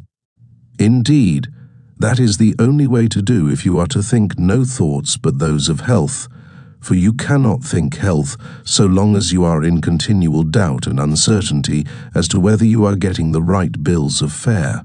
Take no thought what ye shall eat, said Jesus, and he spoke wisely. The foods found on the table of any ordinary middle-class or working-class family will nourish your body perfectly if you eat at the right times and in the right way. If you want meat, eat it, and if you do not want it, do not eat it, and do not suppose that you must find some special substitute for it. You can live perfectly well on what is left on any table after the meat has been removed. It is not necessary to worry about a varied diet so as to get in all the necessary elements. The Chinese and Hindus build very good bodies and excellent brains on a diet of few variations, rice making almost the whole of it. The Scotch are physically and mentally strong on oatmeal cakes, and the Irishman is husky of body and brilliant of mind on potatoes and pork. The wheat berry contains practically all that is necessary for the building of brain and body, and a man can live very well on a monodiet of navy beans. Form a conception of perfect health for yourself, and do not hold any thought which is not a thought of health. Never eat until you have an earned hunger. Remember that it will not hurt you in the least to go hungry for a short time, but it will surely hurt you to eat when you are not hungry. Do not give the least thought to what you should or should not eat. Simply eat what is set before you, selecting that which pleases your taste most. In other words, eat what you want. This you can do with perfect results if you eat in the right way, and how to do this will be explained in the next chapter. Chapter 11. How to eat a tea. It is a settled fact that man naturally chooses food. The few faddists who maintain that we should bolt our nourishment, after the manner of the dog and others of the lower animals, can no longer get a hearing. We know that we should chew our food. And if it is natural that we should chew our food, the more thoroughly we chew it, the more completely natural the process must be. If you will chew every mouthful to a liquid, you need not be in the least concerned as to what you shall eat, for you can get sufficient nourishment out of any ordinary food. Whether or not this chewing shall be an irksome and laborious task or a most enjoyable process depends upon the mental attitude in which you come to the table. If your mind and attitude are on other things, or if you are anxious or worried about business or domestic affairs, you will find it almost impossible to eat without bolting more or less of your food. You must learn to live so scientifically that you will have no business or domestic cares to worry about. This you can do, and you can also learn to give your undivided attention to the act of eating while at the table. When you eat, do so with an eye single to the purpose of getting all the enjoyment you can from that meal. Dismiss everything else from your mind, and do not let anything take your attention from the food and its taste until your meal is finished. Be cheerfully confident, For if you follow these instructions, you may know that the food you eat is exactly the right food, and that it will agree with you to perfection. Sit down to the table with confident cheerfulness, and take a moderate portion of the food. Take whatever thing looks most desirable to you. Do not select some food. Because you think it will be good for you, select that which will taste good to you. If you are to get well and stay well, you must drop the idea of doing things because they are good for your health, and do things because you want to do them. Select the food you want most. Gratefully give thanks to God that you have learned how to eat it in such a way that digestion shall be perfect, and take a moderate mouthful of it. Do not fix your attention on the act of chewing. Fix it on the taste of the food, and taste and enjoy it until it is reduced to a liquid state and passes down your throat by involuntary swallowing. No matter how long it takes, do not think of the time. Think of the taste. Do not allow your eyes to wander over the table, speculating as to what you shall eat next. Do not worry for fear there is not enough, and that you will not get your share of everything. Do not anticipate the taste of the next thing. Keep your mind centered on the taste of what you have in your mouth. And that is all of it. Scientific and healthful eating is a delightful process after you have learned how to do it, and after you have overcome the bad old habit of gobbling down your food unchewed. It is best not to have too much conversation going on while eating. Be cheerful but not talkative. Do the talking afterward. In most cases, some use of the will is required to form the habit of correct eating. The bolting habit is an unnatural one, and is without doubt mostly the result of fear. Fear that we will be robbed of our food, fear that we will not get our share of the good things, fear that we will lose precious time. These are the causes of haste.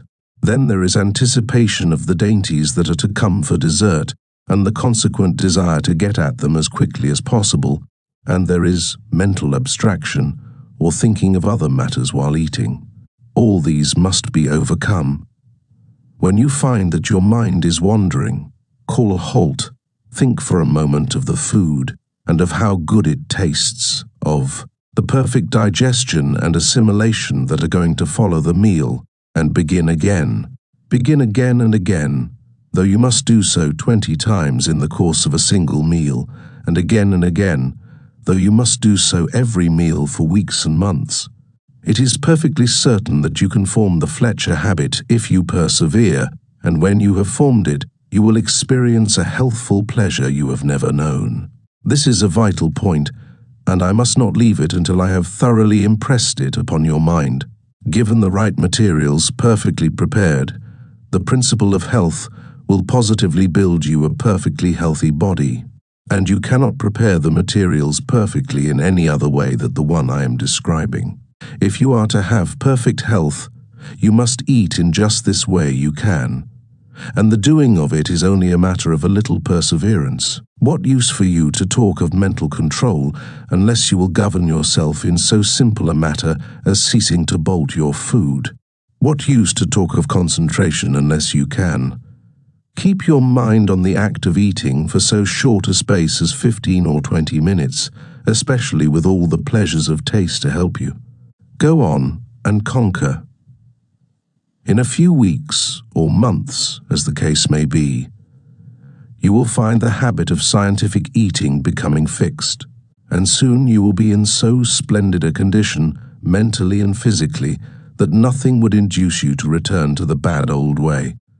We have seen that if man will think only thoughts of perfect health, his internal functions will be performed in a healthy manner. And we have seen that in order to think thoughts of health, man must perform the voluntary functions in a healthy manner. The most important of the voluntary functions is that of eating, and we see, so far, no especial difficulty in eating in a perfectly healthy way. I will here summarize the instructions as to when to eat, what to eat, and how to eat, with the reasons therefor. Never eat until you have an earned hunger, no matter how long you go, without food. This is based on the fact that whenever food is needed in the system, if there is power to digest it, the subconscious mind, announces the need by the sensation of hunger. Learn to distinguish between genuine hunger and the gnawing and craving sensations caused by unnatural appetite. Hunger is never a disagreeable feeling, accompanied by weakness, faintness, or gnawing feelings at the stomach. It is a pleasant, anticipatory desire for food and is felt mostly in the mouth and throat. It does not come at certain hours or at stated intervals. It only comes when the subconscious mind is ready to receive, digest, and assimilate food. Eat whatever foods you want, making your selection from the staples in general use in the zone in which you live. The supreme intelligence has guided man to the selection of these foods, and they are the right ones for all. I am referring, of course, to the foods which are taken to satisfy hunger, not to those which have been contrived merely to gratify appetite or perverted taste. The instinct which has guided the masses of men to make use of the great staples of food to satisfy their hunger is a divine one.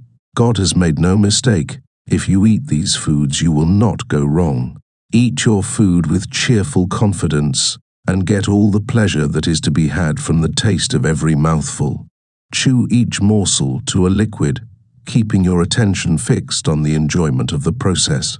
This is the only way to eat in a perfectly complete and successful manner, and when anything is done in a completely successful manner, the general result cannot be a failure. In the attainment of health, the law is the same as in the attainment of riches. If you make each act a success in itself, the sum of all your acts must be a success. When you eat in the mental attitude I have described, and in the manner I have described, nothing can be added to the process. It is done in a perfect manner, and it is successfully done. And if eating is successfully done, digestion, assimilation, and the building of a healthy body are successfully begun. We next take up the question of the quantity of food required. Chapter 12. Hunger and Appetites. It is very easy to find the correct answer to the question, how much shall I eat? You are never to eat until you have an earned hunger, and you are to stop eating the instant you begin to feel that your hunger is abating. Never gorge yourself, never eat to repletion. When you begin to feel that your hunger is satisfied, know that you have enough, for until you have enough, you will continue to feel the sensation of hunger. If you eat as directed in the last chapter, it is probable that you will begin to feel satisfied before you have taken half your usual amount. But stop there all the same. No matter how delightfully attractive the dessert, or how tempting the pie or pudding, do not eat a mouthful of it if you find that your hunger has been in the least degree assuaged by the other foods you have taken. Whatever you eat after your hunger begins to abate is taken to gratify taste and appetite, not hunger, and is not called for by nature at all. It is therefore excess, mere debauchery, and it cannot fail to work mischief. This is a point you will need to watch with nice discrimination, for the habit of eating purely for sensual gratification is very deeply rooted with most of us. The usual dessert of sweet and tempting foods is prepared solely with a view to inducing people to eat after hunger has been satisfied, and all the effects are evil. It is not that pie and cake are unwholesome foods. They are usually perfectly wholesome if eaten to satisfy hunger and not to gratify appetite. If you want pie, cake, pastry, or puddings, it is better to begin your meal with them, finishing with the plainer and less tasty foods. You will find, however, that if you eat as directed in the preceding chapters, the plainest food will soon come to taste like kingly fare to you, for your sense of taste, like all your other senses, will become so acute with the general improvement in your condition that you will find new delights in common things. No glutton ever enjoyed a meal like the man who eats for hunger only, who gets the most out of every mouthful, and who stops on the instant that he feels the edge taken from his hunger. The first intimation that hunger is abating is the signal from the subconscious mind that it is time to quit. The average person who takes up this plan of living will be greatly surprised to learn how little food is really required to keep the body in perfect condition. The amount depends upon the work, upon how much muscular exercise is taken, and upon the extent to which the person is exposed to cold. The woodchopper who goes into the forest in the winter-time and swings his axe all day can eat 2 full meals, but the brain worker who sits all day on a chair in a warm room does not need 1/3, and often not 1/10 as much.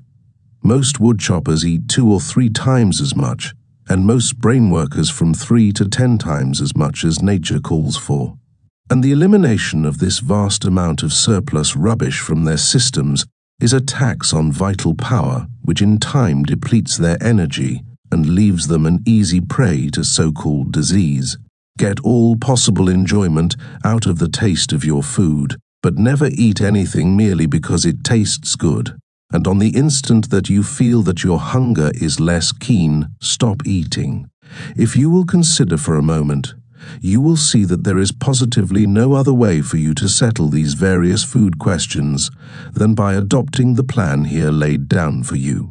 As to the proper time to eat, there is no other way to decide than to say that you should eat whenever you have an earned hunger.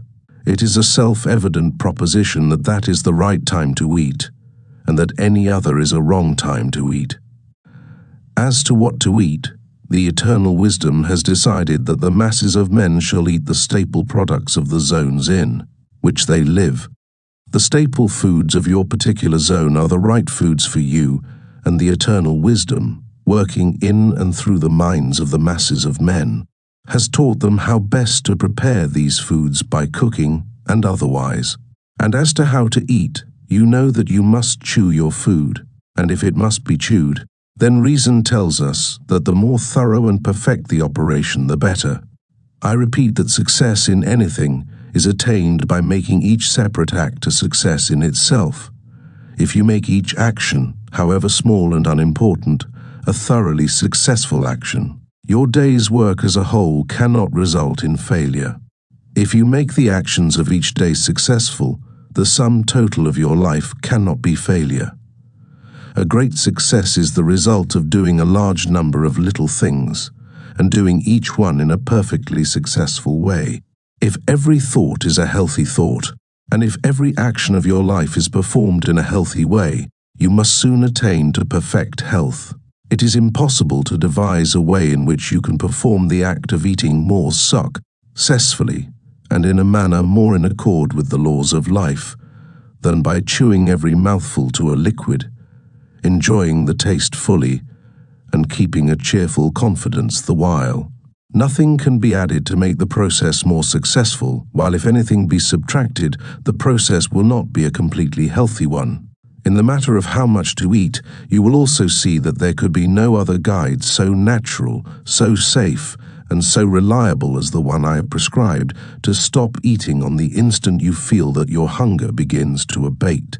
The subconscious mind may be trusted with implicit reliance to inform us when food is needed, and it may be trusted as implicitly to inform us when the need has been supplied. If all food is eaten for hunger, and no food is taken merely to gratify taste, you will never eat too much, and if you eat whenever you have an earned hunger, you will always eat enough. By reading carefully the summing up in the following chapter, you will see that the requirements for eating in a perfectly healthy way are really very few and simple. The matter of drinking in a natural way may be dismissed here with a very few words. If you wish to be exactly and rigidly scientific, drink nothing but water. Drink only when you are thirsty. Drink whenever you are thirsty, and stop as soon as you feel that your thirst begins to abate.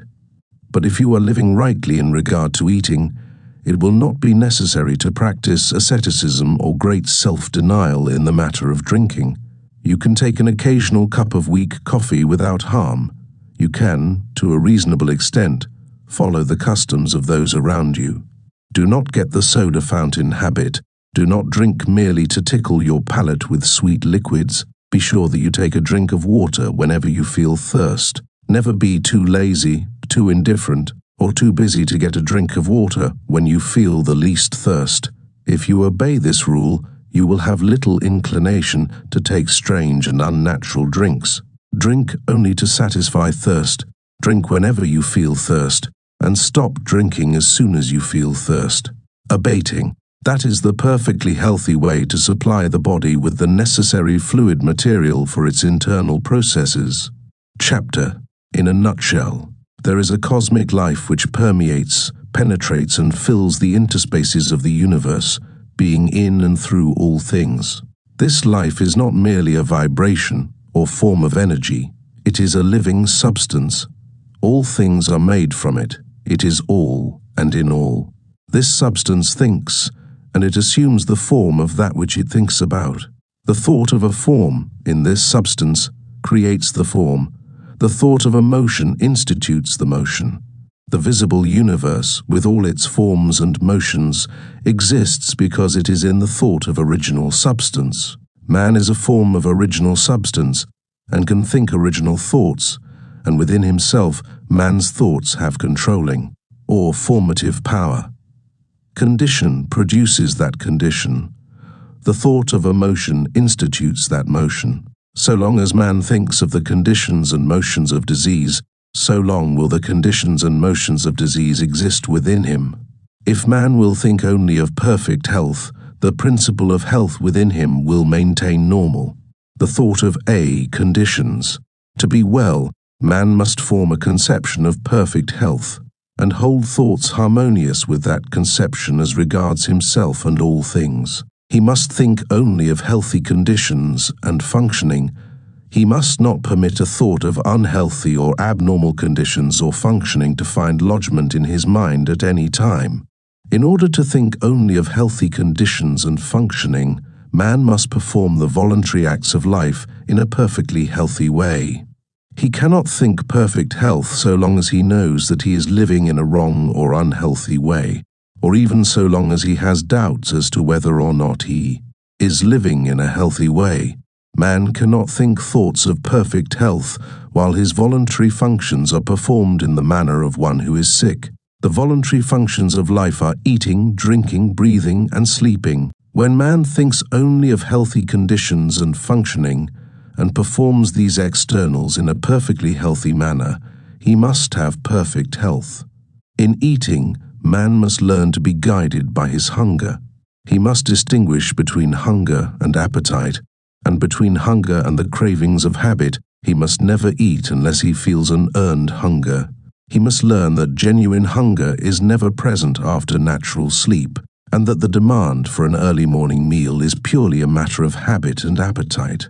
And he must not begin his day by eating in violation of natural law.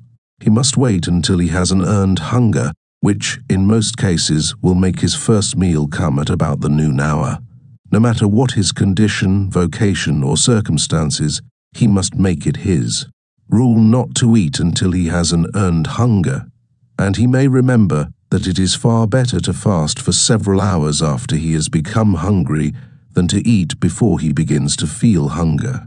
It will not hurt you to go hungry for a few hours, even though you are working hard, but it will hurt you to fill your stomach when you are not hungry, whether you are working or not. If you never eat until you have an earned hunger, you may be certain that in so far as the time of eating is concerned, you are proceeding in a perfectly healthy way. This is a self-evident proposition.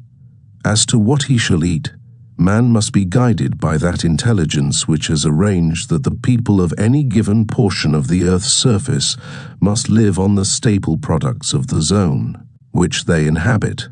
Have faith in God and ignore food science of every kind.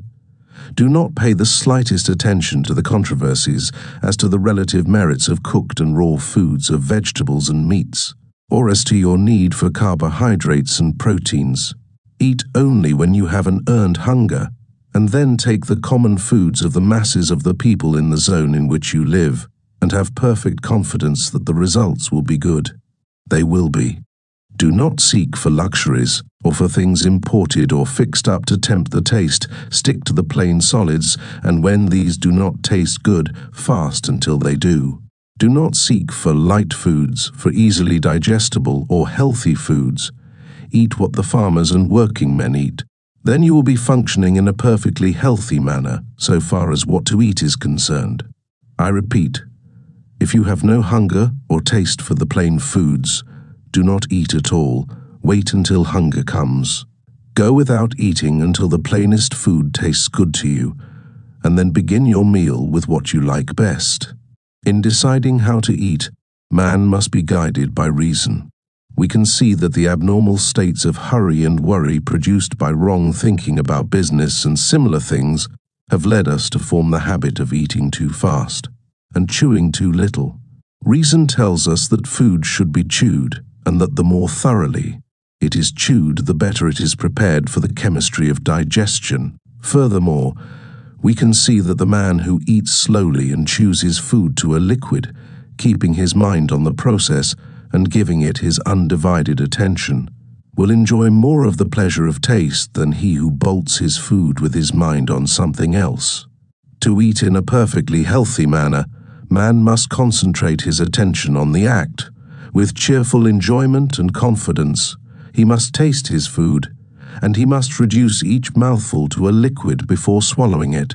The foregoing instructions, if followed, make the function of eating completely perfect. Nothing can be added as to what, when, and how.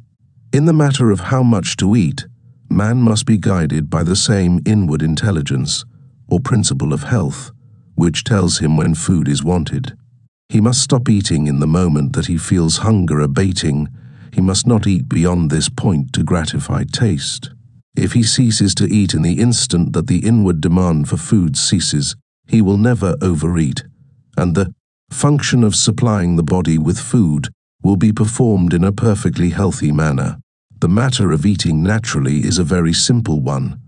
There is nothing in all the foregoing that cannot be easily practiced by anyone. This method, put in practice, will infallibly result in perfect digestion and assimilation, and all anxiety and careful thought concerning the matter can at once be dropped from the mind. Whenever you have an earned hunger, eat with thankfulness what is set before you, chewing each mouthful to a liquid and stopping when you feel the edge taken from your hunger. The importance of the mental attitude is sufficient to justify an additional word. While you are eating, as at all other times, think only of healthy conditions and normal functioning. Enjoy what you eat. If you carry on a conversation at the table, talk of the goodness of the food and of the pleasure it is giving you. Never mention that you dislike this or that. Speak only of those things which you like. Never discuss the wholesomeness or unwholesomeness of foods. Never mention or think of unwholesomeness at all. If there is anything on the table for which you do not care, pass it by in silence or with a word of commendation. Never criticize or object to anything. Eat your food with gladness and with singleness of heart, praising God and giving thanks. Let your watchword be perseverance. Whenever you fall into the old way of hasty eating or of wrong thought and speech, bring yourself up short and begin again. It is of the most vital importance to you that you should be a self-controlling and self-directing person, and you can never hope to become so unless you can master yourself in so simple and fundamental a matter as the manner and method of your eating. If you cannot control yourself in this, you cannot control yourself in anything that will be worthwhile. On the other hand, if you carry out the foregoing instructions, you may rest in the assurance that insofar as right thinking and right eating are concerned, you are living in a perfectly scientific way. And you may also be assured that if you practice what is prescribed in the following chapters, you will quickly build your body into a condition of perfect health. Chapter 14. Breathing. The function of breathing is a vital one, and it immediately concerns the continuance of life. We can live many hours without sleeping, and many days without eating or drinking, but only a few minutes without breathing. The act of breathing is involuntary, but the manner of it, and the provision of the proper conditions for its healthy performance, falls within the scope of volition. Man will continue to breathe involuntarily, but he can voluntarily determine what he shall breathe, and how deeply and thoroughly he shall breathe. And he can, of his own volition, keep the physical mechanism in condition for the perfect performance of the function. It is essential, if you wish to breathe in a perfectly healthy way, that the physical machinery used in the act should be kept in good condition. You must keep your spine moderately straight, and the muscles of your chest must be flexible and free in action. You cannot breathe in the right way if your shoulders are greatly stooped forward and your chest hollow and rigid. Sitting or standing at work in a slightly stooping position tends to produce hollow chest. So does lifting heavy weights or light weights. The tendency of work, of almost all kinds, is to pull the shoulders forward, curve the spine, and flatten the chest.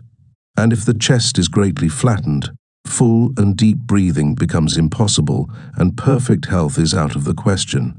Various gymnastic exercises have been devised to counteract the effect of stooping while at work, such as hanging by the hands from a swing or trapeze bar, or sitting on a chair with the feet under some heavy article of furniture and bending backward until the head touches the floor, and so on. All these are good enough in their way, but very few people will follow them long enough and regularly enough to accomplish any real gain in physique. The taking of health exercises of any kind is burdensome and unnecessary. There is a more natural, simpler, and much better way. This better way is to keep yourself straight and to breathe deeply. Let your mental conception of yourself be that you are a perfectly straight person, and whenever the matter comes to your mind, be sure that you instantly expand your chest, throw back your shoulders, and straighten up. Whenever you do this, slowly draw in your breath until you fill your lungs to their utmost capacity, crowd in all the air you possibly can, and while holding it for an instant in the lungs, throw your shoulders still further back and stretch your chest. At the same time, try to pull your spine forward between the shoulders. Then let the air go easily. This is the one great exercise for keeping the chest full, flexible, and in good condition. Straighten up, fill your lungs full, stretch your chest and straighten your spine, and exhale easily. And this exercise you must repeat, in season and out of season, at all times and in all places. Until you form a habit of doing it, you can easily do so. Whenever you step out of doors into the fresh, pure air, breathe. When you are at work, and think of yourself and your position, breathe. When you are in company and are reminded of the matter, breathe. When you are awake in the night, breathe. No matter where you are or what you are doing, whenever the idea comes to your mind, straighten up and breathe. If you walk to and from your work, take the exercise all the way. It will soon become a delight to you. You will keep it up, not for the sake of health, but as a matter of pleasure. Do not consider this a health exercise. Never take health exercises or do gymnastics to make you well. To do so is to recognize sickness as a present fact or as a possibility, which is precisely what you must not do. The people who are always taking exercises for their health are always thinking about being sick. It ought to be a matter of pride with you to keep your spine straight and strong, as much so as it is to keep your face clean. Keep your spine straight and your chest full and flexible for the same reason that you keep your hands clean and your nails manicured, because it is slovenly to do otherwise. Do it without a thought of sickness, present or possible. You must either be crooked and unsightly, or you must be straight, and if you are straight, your breathing will take care of itself. You will find the matter of health exercises referred to again in a future chapter. It is essential, however, that you should breathe air.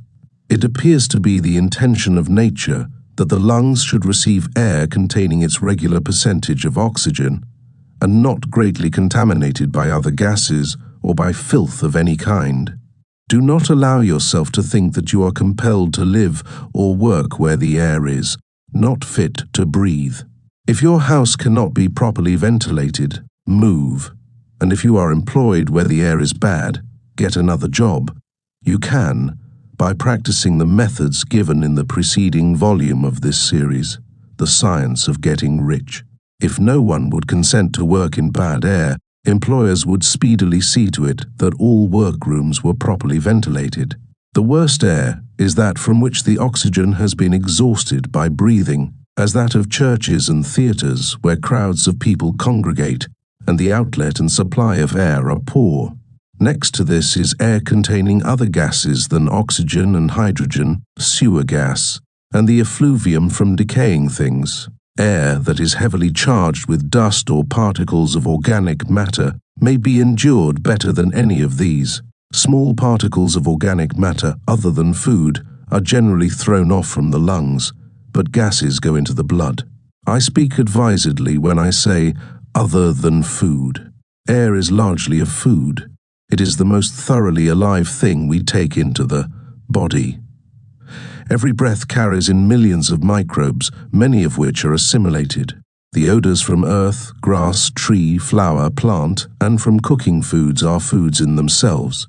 They are minute particles of the substances from which they come, and are often so attenuated that they pass directly from the lungs into the blood and are assimilated without digestion. And the atmosphere is permeated with the one original substance, which is life itself. Consciously recognize this whenever you think of your breathing, and think that you are breathing in life. You really are, and conscious recognition helps the process. See to it that you do not breathe air containing poisonous gases, and that you do not rebreathe the air which has been used by yourself or others. That is all there is to the matter of breathing correctly. Keep your spine straight and your chest flexible, and breathe pure air, recognizing with thankfulness the fact that you breathe in the eternal life. That is not difficult, and beyond these things give little thought to your breathing except to thank God that you have learned how to do it perfectly. Chapter 15. Sleep. Vital power is renewed in sleep. Every living thing sleeps. Men, animals, reptiles, fish, and insects sleep, and even plants have regular periods of slumber. And this is because it is in sleep that we come into such contact with the principle of life in nature that our own lives may be renewed. It is in sleep that the brain of man is recharged with vital energy, and the principle of health within him is given new strength. It is of the first importance, then, that we should sleep in a natural, normal, and perfectly healthy manner. Studying sleep, we note that the breathing is much deeper and more forcible and rhythmic than in the waking state. Much more air is inspired when asleep than when awake, and this tells us that the principle of health requires large quantities of some element in the atmosphere for the process of renewal. If you would surround sleep with natural conditions, then the first step is to see that you have an unlimited supply of fresh and pure air to breathe. Physicians have found that sleeping in the pure air of out of doors is very efficacious in the treatment of pulmonary troubles, and, taken in connection with the way of living and thinking prescribed in this book, you will find that it is just as efficacious in curing every other sort of trouble. Do not take any halfway measures in this matter of securing pure air while you sleep. Ventilate your bedroom thoroughly, so thoroughly that it will be practically the same as sleeping out of doors. Have a door or window open wide.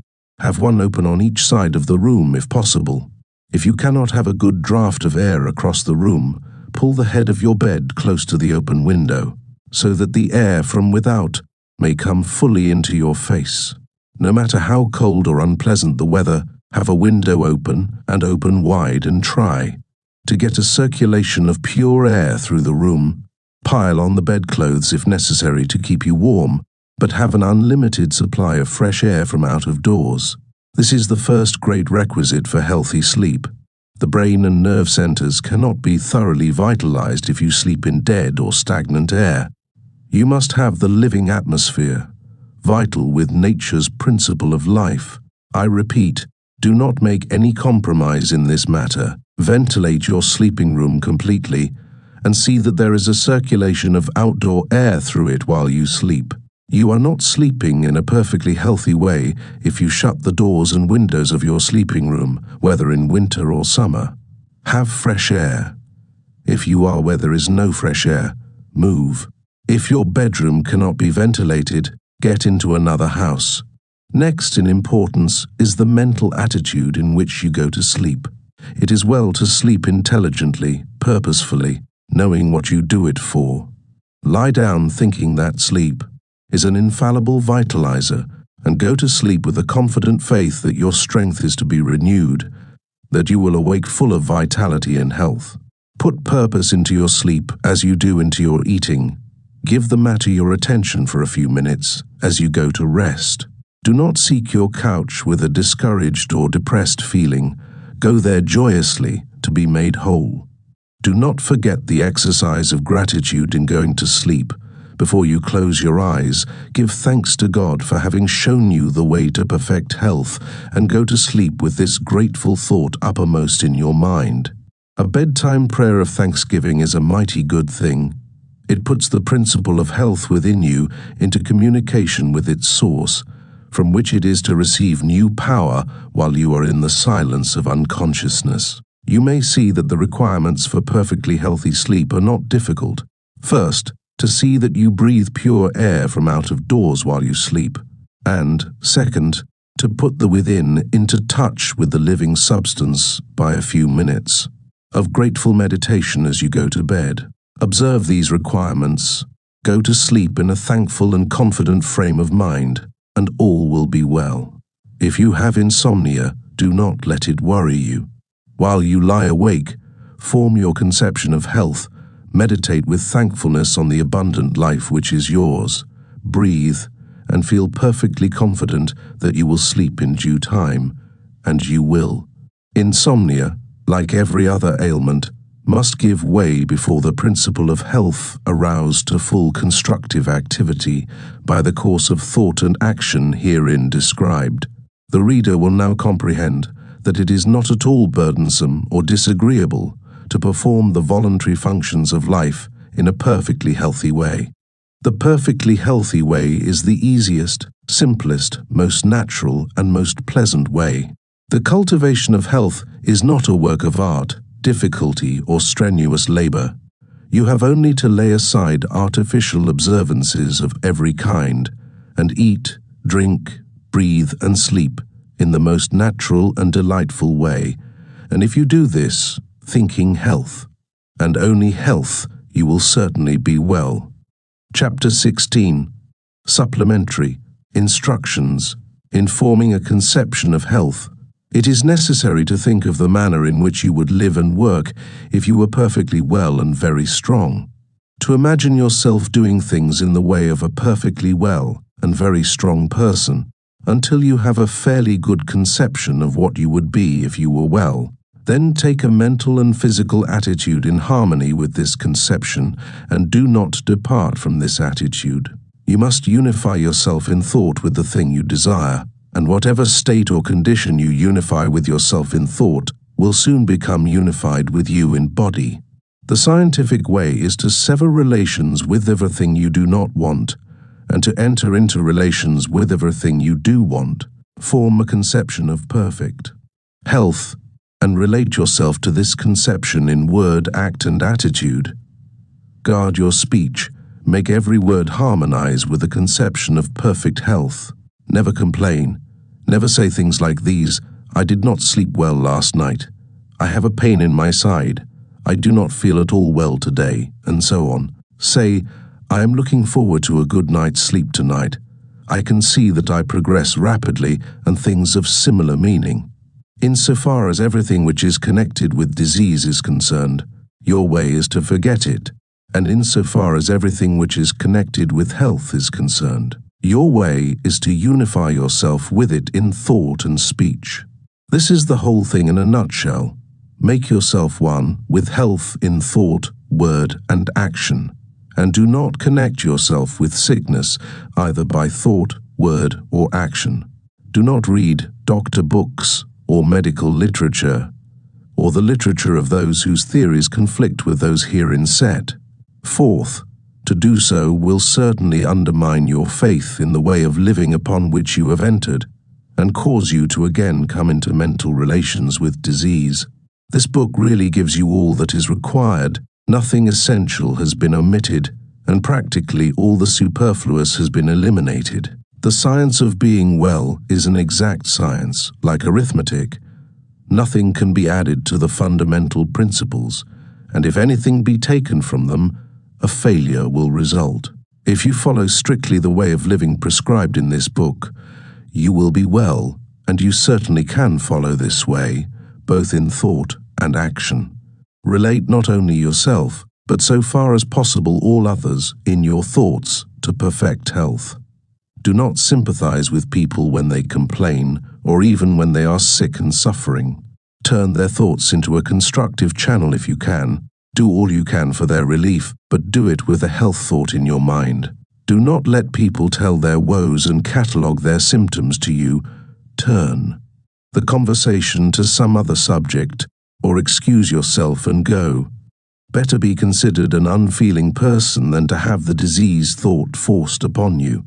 When you are in company of people whose conversational stock in trade is sickness and kindred matters, ignore what they say and fall to offering a mental prayer of gratitude for your perfect health. And if that does not enable you to shut out their thoughts, say goodbye and leave them. No matter what they think or say, politeness does not require you to permit yourself to be poisoned by diseased or perverted thought. When we have a few more hundreds of thousands of enlightened thinkers who will not stay where people complain and talk sickness, the world will advance rapidly toward health. When you let people talk to you of sickness, you assist them to increase and multiply sickness. What shall I do when I am in pain? Can one be in actual physical suffering and still think only thoughts of health? Yes. Do not resist pain. Recognize that it is a good thing.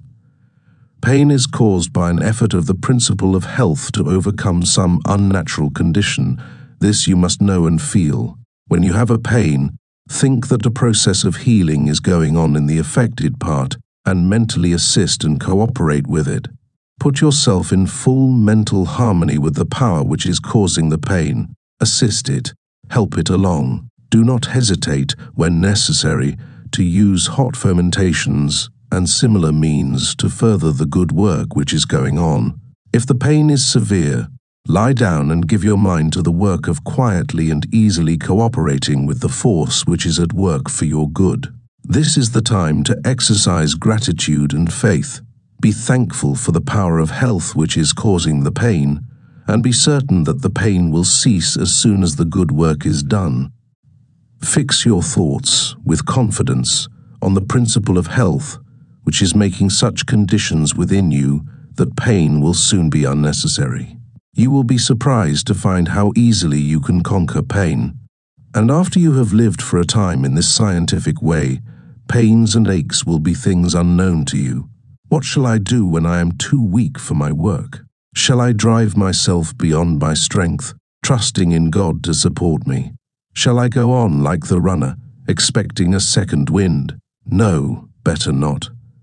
When you begin to live in this way, you will probably not be of normal strength, and you will gradually pass from a low physical condition to a higher one. If you relate yourself mentally with health and strength, and perform the voluntary functions of life in a perfectly healthy manner, your strength will increase from day to day, but for a time you may have days when your strength is insufficient for the work you would like to do. At such times, rest and exercise gratitude. Recognize the fact that your strength is growing rapidly and feel a deep thankfulness to the living one from whom it comes. Spend an hour of weakness in thanksgiving and rest, with full faith that great strength is at hand, and then get up and go on again. While you rest, do not think of your present weakness, think of the strength that is coming. Never, at any time, allow yourself to think that you are giving way to weakness. When you rest, as when you go to sleep, fix your mind on the principle of health, which is building you into complete strength. What shall I do about that great bugaboo which scares millions of people to death every year, constipation? Do nothing.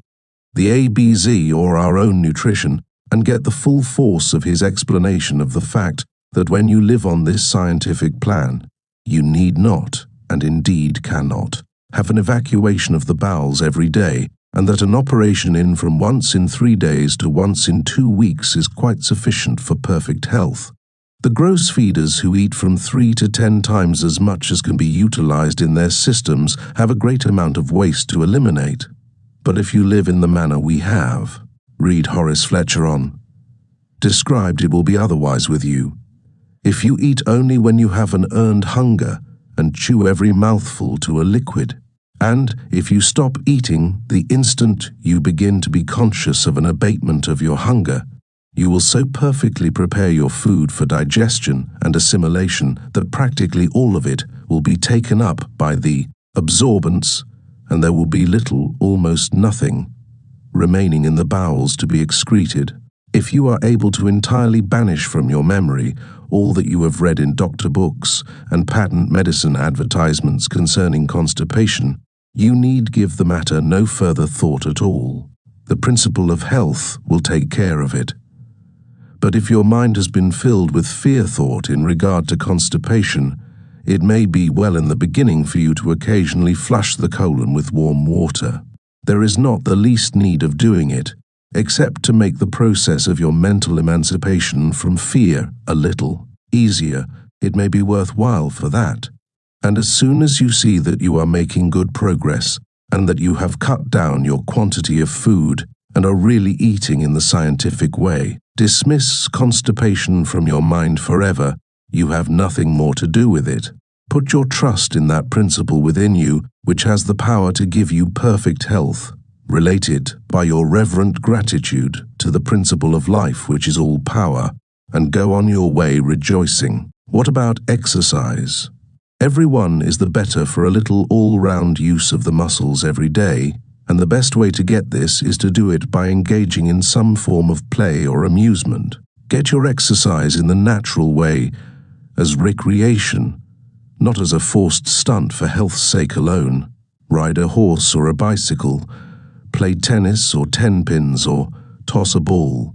Have some avocation like gardening in which you can spend an hour every day with pleasure and profit. There are 1,000 ways in which you can get exercise enough to keep your body supple and your circulation good, and yet not fall into the rut of exercising for your health. Exercise for fun or profit. Exercise because you are too healthy to sit still, and not because you wish to become healthy or to remain so. Are long continued fasts necessary? Seldom, if ever. The principle of health does not often require 20, 30, or 40 days to get ready for action. Under normal conditions, hunger will come in much less time. In most long fasts, the reason hunger does not come sooner is because it has been inhibited by the patient himself. He begins the fast with the fear, if not actually with the hope that it will be many days before hunger comes. The literature he has read on the subject has prepared him to expect a long fast, and he is grimly determined to go to a finish, let the time be as long as it will. And the subconscious mind, under the influence of powerful and positive suggestion, suspends hunger when, for any reason, nature takes away. Your hunger, go cheerfully on with your usual work, and do not eat until she gives it back. No matter if it is 2, 3, 10 days or longer, you may be perfectly sure that when it is time for you to eat, you will be hungry. And if you are cheerfully confident and keep your faith in health, you will suffer from no weakness or discomfort caused by abstinence. When you are not hungry, you will feel stronger, happier, and more comfortable if you do not eat than you will if you do eat, no matter how long the fast. And if you live in the scientific way described in this book, you will never have to take long fasts, you will seldom miss a meal, and you will enjoy your meals more than ever before in your life. Get an earned hunger before you eat, and whenever you get an earned hunger, eat. Chapter 17. A summary of the science of being well. Health is perfectly natural functioning, normal living. There is a principle of life in the universe, It is the living substance from which all things are made. This living substance permeates, penetrates, and fills the interspaces of the universe. In its invisible state, it is in and through all forms, and yet all forms are made of it. To illustrate, suppose that a very fine and highly diffusible aqueous vapor should permeate and penetrate a block of ice.